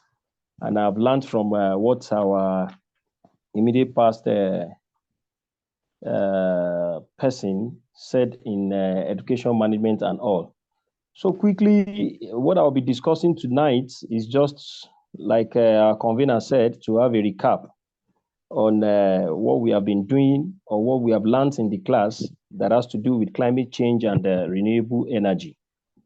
I would like to quickly introduce myself. I'm Mr. Yebanji Fafiebi, Chief Operating Officer of Super Nature Hill Technology Services. And we are basically a renewable energy consulting firm, and we are into project management and development in the aspect of solar renewable energy. So there's nothing much for me to say more than what the course contents have actually outlined. You know, majorly climate change has to do with long-term shifts in temperatures and our weather patterns. You know, most of these shifts are either to natural, but in the most recent times, let's say in the last from 1900s, when human beings started, we humans, when we started advanced technological development, the major contributors to climate change shifted more from being natural to man-made, as it were.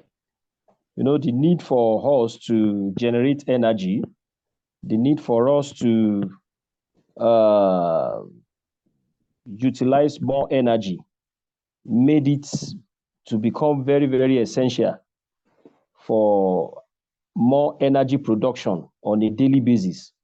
And this has had its toll on our climate drastically, such that our present United Nations Secretary General brought up the observation that it's time to stop burning our planet.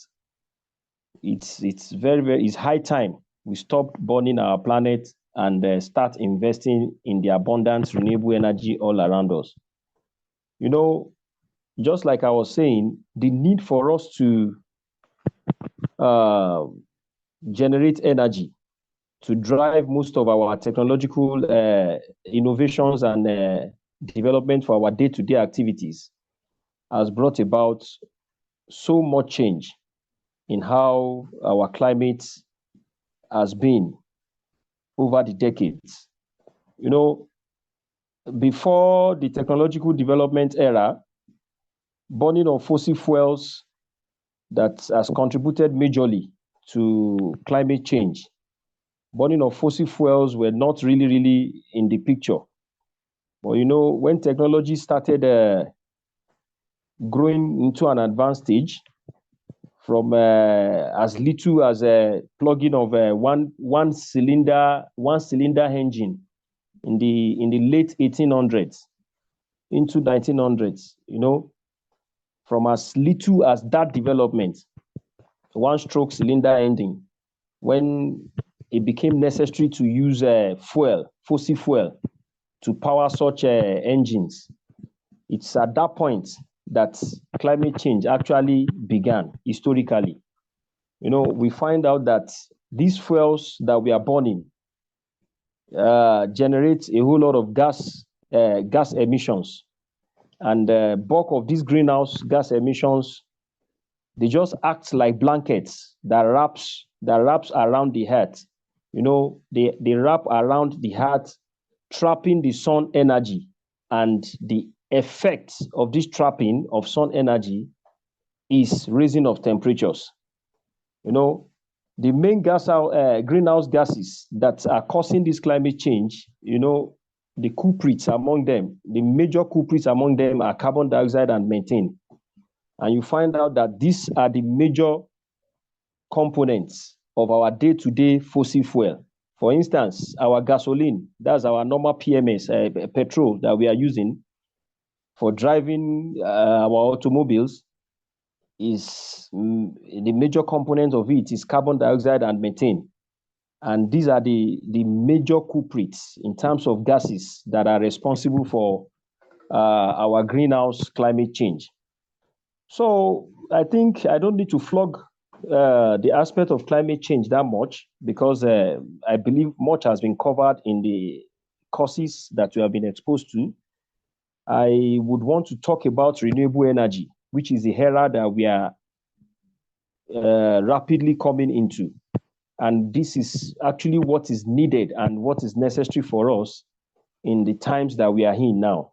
Because going by the research of United Nations, we find it's observed that not less than 80% of the energy that we are still using today is still being generated from fossil fuels, which means that more damage is still being caused into our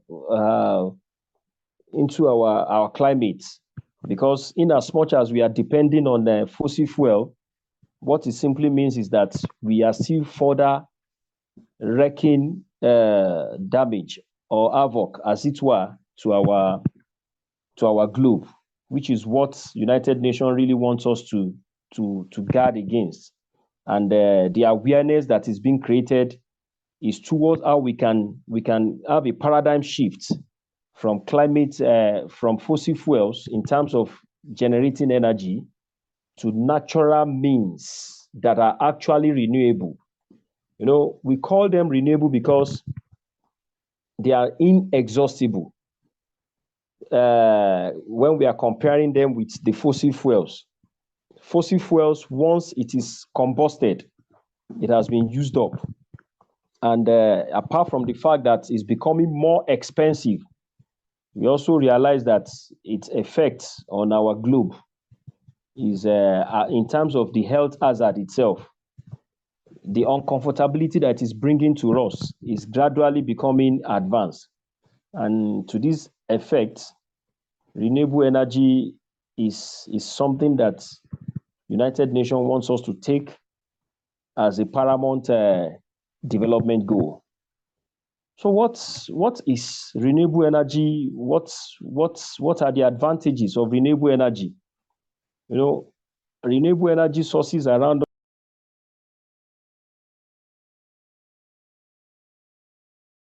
the good part of renewable energy is that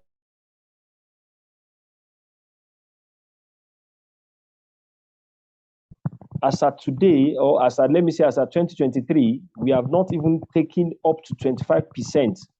We have not tapped into up to 25% of the renewable energy sources available around us. It is still at the budding stage.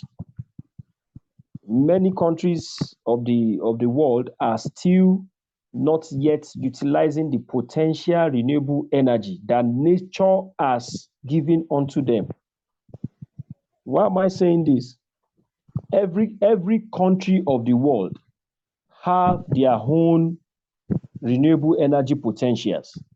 Like I am talking from Nigeria, and in Nigeria here, and basically in Africa, we are much endowed with solar energy.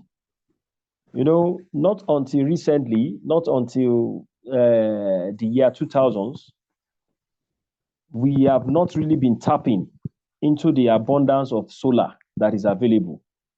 Though technological advancement too is helping us to know more. On a daily basis, researches are going on, and innovations are coming up on how to make these discoveries in the area of solar to become more commercialized, and from there, more people from all classes of income range, not just the rich, but also the middle class and then the lower class are also able to benefit from renewable energy. You know, if you look at it, the renewable energy source of energy is much more cheaper and much more in abundance around us when compared to the fossil fuels that happens to just be the first breakthrough in energy generation. I think I would even want to take a little break and talk about the sources of renewable energy, because these sources of renewable energy will make us to understand that, as a matter of fact, truly, every countries of the world have one or two particular one that they are endowed with. For instance, I just spoke about Nigeria and Africa at large, talking about solar energy. But of course, we also have wind energy and we have hydro. The ones that have not yet even been tapped into is the geothermal energy and the biomass energy. You know, these aspects, every countries of the world has the privilege to have geothermal source of energy and biomass. But the interesting thing is that a whole lot of research is going on to tap into the potential energy that can come up from those environments. So, you know, renewable energy is a vast and a very, very versatile aspect. The good thing about it is that it is still at the emerging stage, and it's an aspect that is at the heart. You know, talking about the climate change itself, you know, energy is actually the one at the center. Energy generation, I mean, is the one at the center of climate change.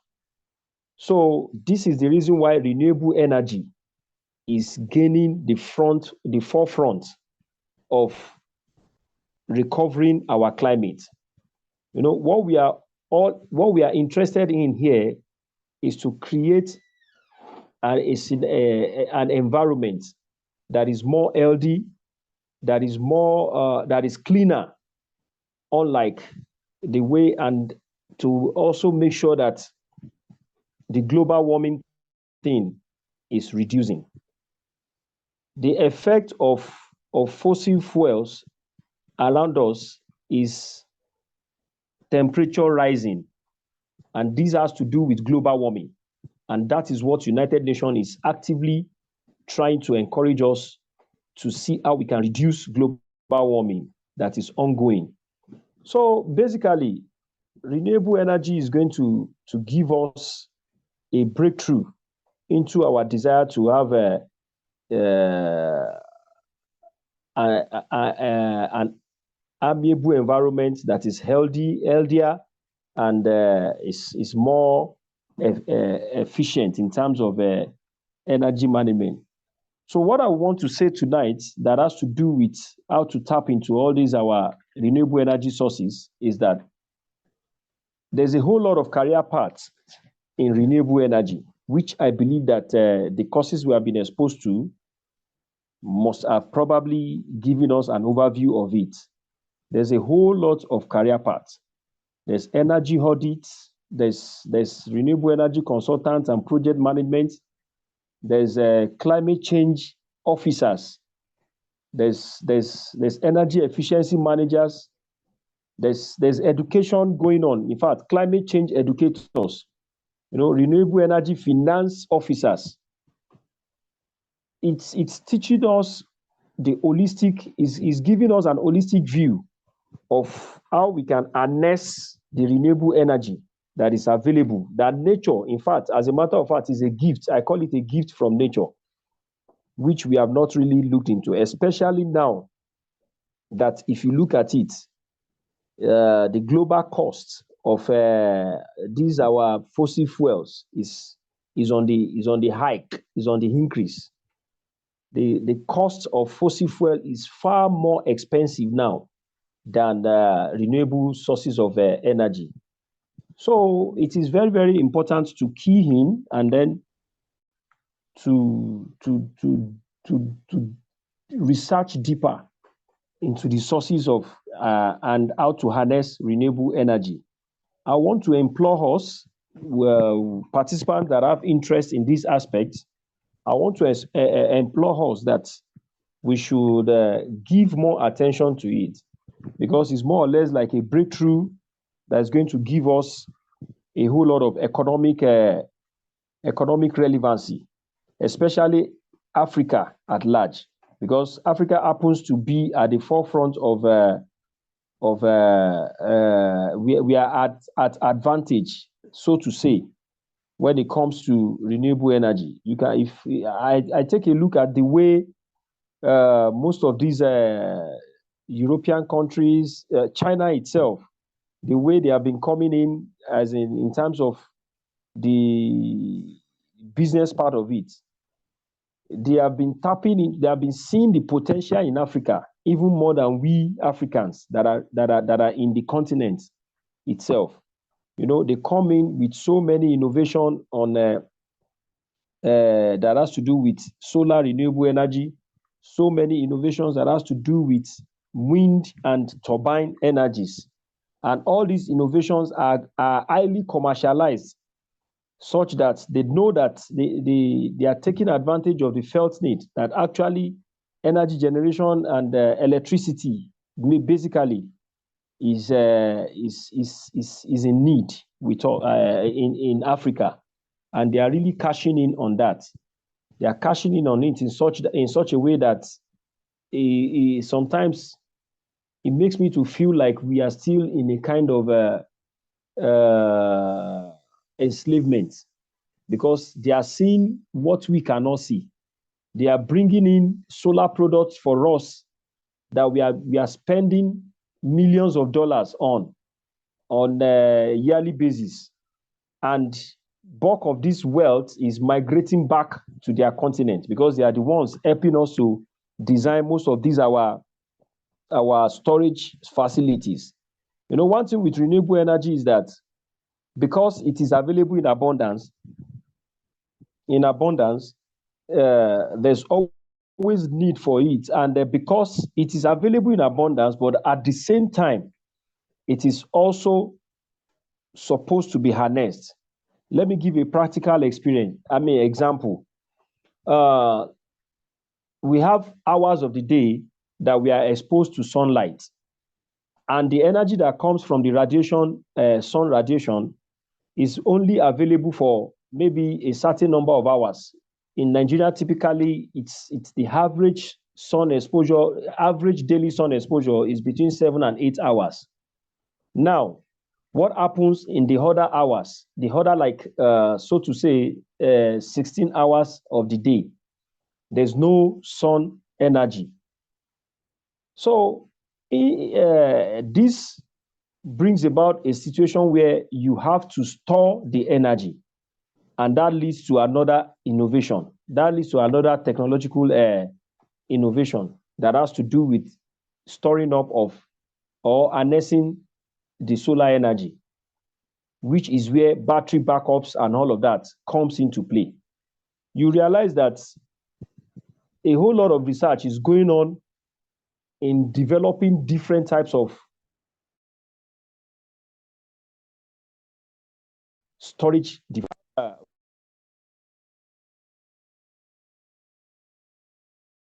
The first one of it is the lead acid battery. And the lead acid battery, we have the one that we use for solar. We also have the one that we use for automobile, which is actually different anyway. But the one that we use for solar that we call the deep cycle batteries is of lead acid type. We also have the lead carbon type of battery. Then we now have the ones that we call the lithium batteries, which are the ones that are just coming on board now. You know, all these are innovations that are coming up in the areas of storing of this energy, which our own predominant here, the predominant one with us here is the solar energy, talking about renewable energy sources. The one we have that is predominant with us here is the solar. And we find out that the research that is going on in the aspect of storing this energy is what is gaining forefront now, because we already know that we have it. It is abundant with us, but it has a time frame on a daily basis. You know, our God, how do we put it? Nature, permit me to say that nature is a very good manager. It makes it available to everyone at a particular period of time. It is now left for everybody to be able to use it and store it accordingly, so that it can be available as a source of energy, even when it is not available again at that point in time in a day. So all the opportunities that are embedded in this is just summarily to summarize it. It is that there's a whole lot of opportunity, career growth opportunity in the renewable energy. The same thing is going on at the moment for wind and turbine energy development. You know, these are renewable energies that it is available, but it has its timing, because it is weather based. It has its timing, and it is left for us to use our human wisdom to be able to store them and make them available to use continuously. The more we can store them and harness them, the more availability that it will be to us, the more available it will be to us. Permit me to say, the more available it will be to us. So I want to implore us that taking more courses, developing ourselves more in the area of renewable energy is actually very, very important, and it's going to put us in the forefront of global development. Because here we are in Africa, the people of other continents, Asia, Europe, they are also doing research daily to discover energies that are renewable from their own aspect. Like I was saying earlier, every one of us, every country have geothermal energy source and biomass, because these are energy sources that, like for instance, biomass is an energy source that is coming up, that is from waste and from beneath the earth.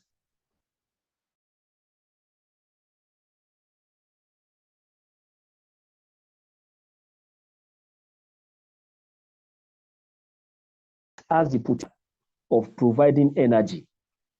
And this is what we are supposed to take advantage of it, as nature has made it abundant for us. I would not want to say too much. I would rather prefer that we have an interactive end of the class, so that more questions can be prompted, and it will be able to propel me to shed more light into areas that participants that are interested in this renewable energy are actually looking at. I think it's supposed to be more of a practical discussion than much of, because most of these things that I'm saying, I believe that the WhatsApp class has taken care of more than 70%, if I'm not mistaken, of them. So I would love if it will be an interactive class, and then we'll be able to shed more light into areas that people want to know. So at this juncture, I would like to ask if we can have an interactive class. I don't know if that is part of it, but I believe it should be part of it, so that we can discuss more. Okay. Thank you so much, Mr. Yebanji. This is, like you said, climate change, renewable energy it's a topic that cannot be discussed in just 20 minutes. Honestly, sir. Yeah, I can see how you are just struggling to bring in so many things within the short time you have, which is not. It is just too short. It's too short. So, however, you've done so much justice, and I want to believe that anybody that missed some things in the class definitely must have gained something here. And personally, I've also learned a lot. And like I told them earlier on, we cannot teach what we are teaching now in just one night. We also have our own part to do, which is to go online, watch videos, YouTube videos, read, Google up topics, and swallow in a lot of knowledge in subject areas like this. And that will even make it even easier for you to sit in a class like this and even assimilate and follow. The interactive session, we might have to discuss it with Emmanuel and yourself later. What we've decided to do this year in La Plage is to create groups for courses like this where people can stay with the facilitator, ask questions, and until everybody is okay and happy, and probably even go ahead to even pursue a career path in that area. And we definitely want to do that. But for today, we are going to just allow just 2 persons ask questions. Then after that, it will be over and out so that we can close for the night. I want you too, Mr. Yebanji, to have some rest too after today's up and down. So over to you, Mr. Suleiman Garuba Luka, please. Your question should be very, very brief. And I also want to believe that Mr. Oyebanji will just use 1 minute to respond to you too. Okay. Hello. All right. Yes. Thank you very much for giving me the opportunity to answer just a question. This renewable energy, please, I want to ask, are they exhaustible? That's just a question. No, if you listen to him while he was talking, they are there in abundance. You cannot exhaust them. Just like taking the sunlight, for instance. The question is that, can you finish using the sun? But in the case of fossil fuel, you know, it has a limit. Sometimes you hear that our petroleum has so number of years it will be exhausted and all that. So you cannot exhaust it. And in terms of some other countries that they don't experience a lot of sun, can they also have the opportunity or the potentials of using the solar energy? You've already said they don't have a lot of sun. They have other forms of energy. Geothermal is there. He mentioned geothermal energy. He also mentioned biogas and others. And hydro energy. Yeah, yeah. Okay, and then another thing, please, while we share the groups, as you said here, for all the participants to go for their respective preferred courses or professions, please, I will advise if the facilitators can also bring in something like slide. Well, this program is designed to go this way, because definitely anything you need on slide has already been sent to you in text, video, and picture format in the class. So you are still asking for what you've gotten already on slide, which is not really necessary. What you need now is for professionals in that area to talk to you and give you some leeway into the course, and you have opportunity of asking questions. And I want to believe that looking at the 3 facilitators that have come on Zoom, there's no doubt that they have done justice to every topic that they came here to handle. Okay. Thank you very much. I hope I've answered your questions. It's okay, sir. Thank you. Thank you. Okay, we'll be taking the last question. Dr. Mina Obanga. Hello, good evening. The day is fast spent. Thank you for everything, coordinator, and also the presenters for attended from the beginning to this very, very, very end. My name is Dr. Mina. I'm a professor of environmental social work. My questions are just to get your guide. Number one, that the sun, for example, is widely available, has still not proven to be easily accessible in terms of transformation to solar through that initial capital. What has been done to address that initial capital that appears to scare a lot of people from the opportunities that Goal 7, which is the renewable energy, provides? And that is one of the reasons why many people are still skeptical about wanting to fully go into that process as clean as it is and still opting for fossil fuel. And then what are the policies in place to addressing an end to the fossil fuel processes? Since 1950, we have been hearing about an end, because carbon emission and climate action and climate change can never come to an end if there's continuous, emission of fossil fuel. So continuous emission of this thing. So I think that's another thing that I thought I could hear from you, what you think can be done to address that gap. And then also, when we see a lot of people these days are saying that producing solar panel, is the real situation in Nigeria production or assemblage? Thank you so much. I said, let me ask these three, but I can't leave without saying I'm a thorough beneficiary of your project. And I think we can only get better with this initiative. Thank you. Okay.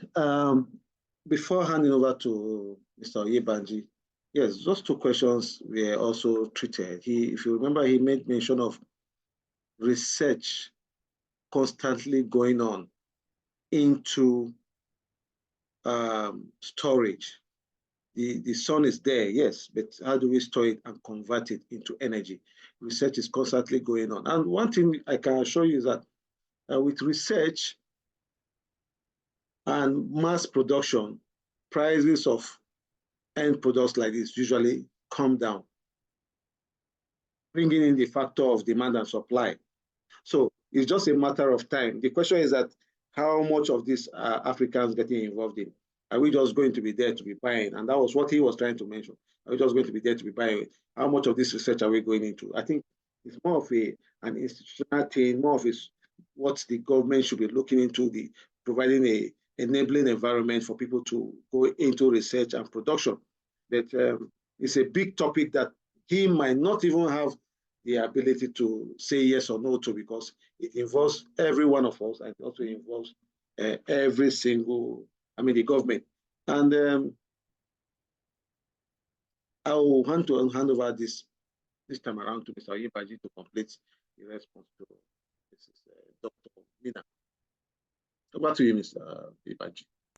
Thank you very much. I was actually waiting for you. Yes. You have done justice to the question, which means you really followed my few minutes discussion. Yeah. So basically, between 2010 and year 2020, we observed, research showed us that prices of cost of solar energy and cost of having solar energy systems has dropped drastically by at least, as at 2010, it was 85% higher than what we have in 2020. And the same thing goes for wind energy. It's a technological, innovative sector. And on a daily basis, there are more innovations that are coming up that has to do, just to go down the memory lane. Historically, when the first photovoltaic cells was discovered, that it can actually trap energy from sun radiations, we found out it was just a university project then, and I think the professor himself that did that discovery was expecting a very large. That I think one of his conclusions was that he will be needing a very large compilation of photovoltaic cells to be able to trap in a very, very insignificant volume of energy.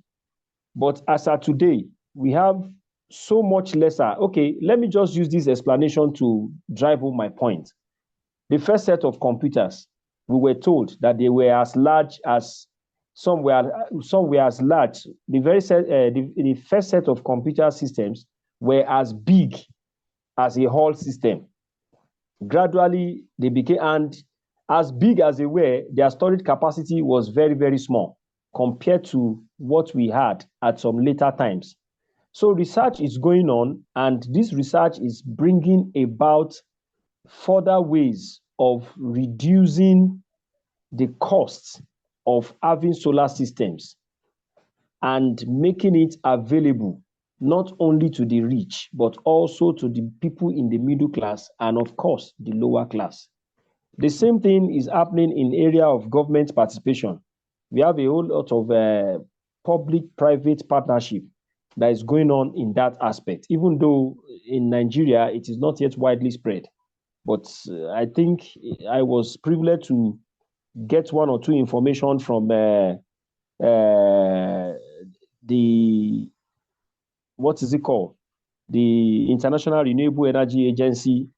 You know, I was privileged to get some information about public-private partnership that is already going on to make sure that people are venturing together to reduce the cost.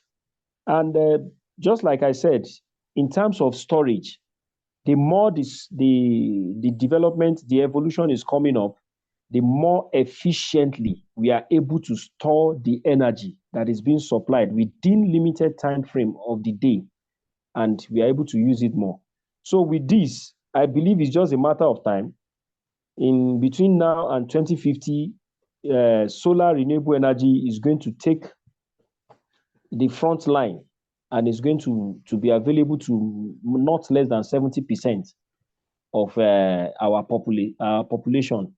And in the areas where solar is very, very abundant, it will be available. In the areas where wind energy, a whole lot of work research is going on in that aspect to make sure that it's available, it's affordable, and it's accessible. Thank you very much, sir. Yes, thank you, Mr. Yebanji. Dr. Mina, I want to believe that your questions were answered. Okay. Yeah, thank you so much. You did some fair justice to it. And then later on, we can always talk about the assemblages versus the production. That can be another conversation. Okay, excellent, excellent. That's nice. So, thank you all, ladies and gentlemen. Thank you, Mr. Yebanji Fafi Yebi. Thank you, Mrs. Lois, and thank you, Mr. Nelson. It has been a fruitful night, and I want to believe, though we stretched beyond our 9 p.m. target, but I want to believe that it was worth it, and that we are all happy. This program is being recorded, and at the end of this program, we're going to send a recorded version of this program this night or tomorrow morning to your class, and so that you can watch and also share with others. Thank you, and God bless you all. Please, you can feel free to go ahead to pay for your certificate, and we'll be adding something to the certificate that we are issuing. We'll be giving out letters for those of you that want to do internship. Just get your letter, just go somewhere and do practicals. One thing that you can do for yourself is to have practical experience in everything you've just learned. Don't just get a certificate and think certificate will open doors. Make sure you have experience. Volunteer 1 month, 2 months, 3 months. Go for internship. If you want a letter of volunteering or internship, just indicate and get it. And we'll provide it for you at no extra cost so that you will be better. And by God's grace, Africa will be better for whatever we are going to be doing from now henceforth. We are doing our part. The ball is now in your court. Good night, everybody. God bless you all, and see you in class. Thank you.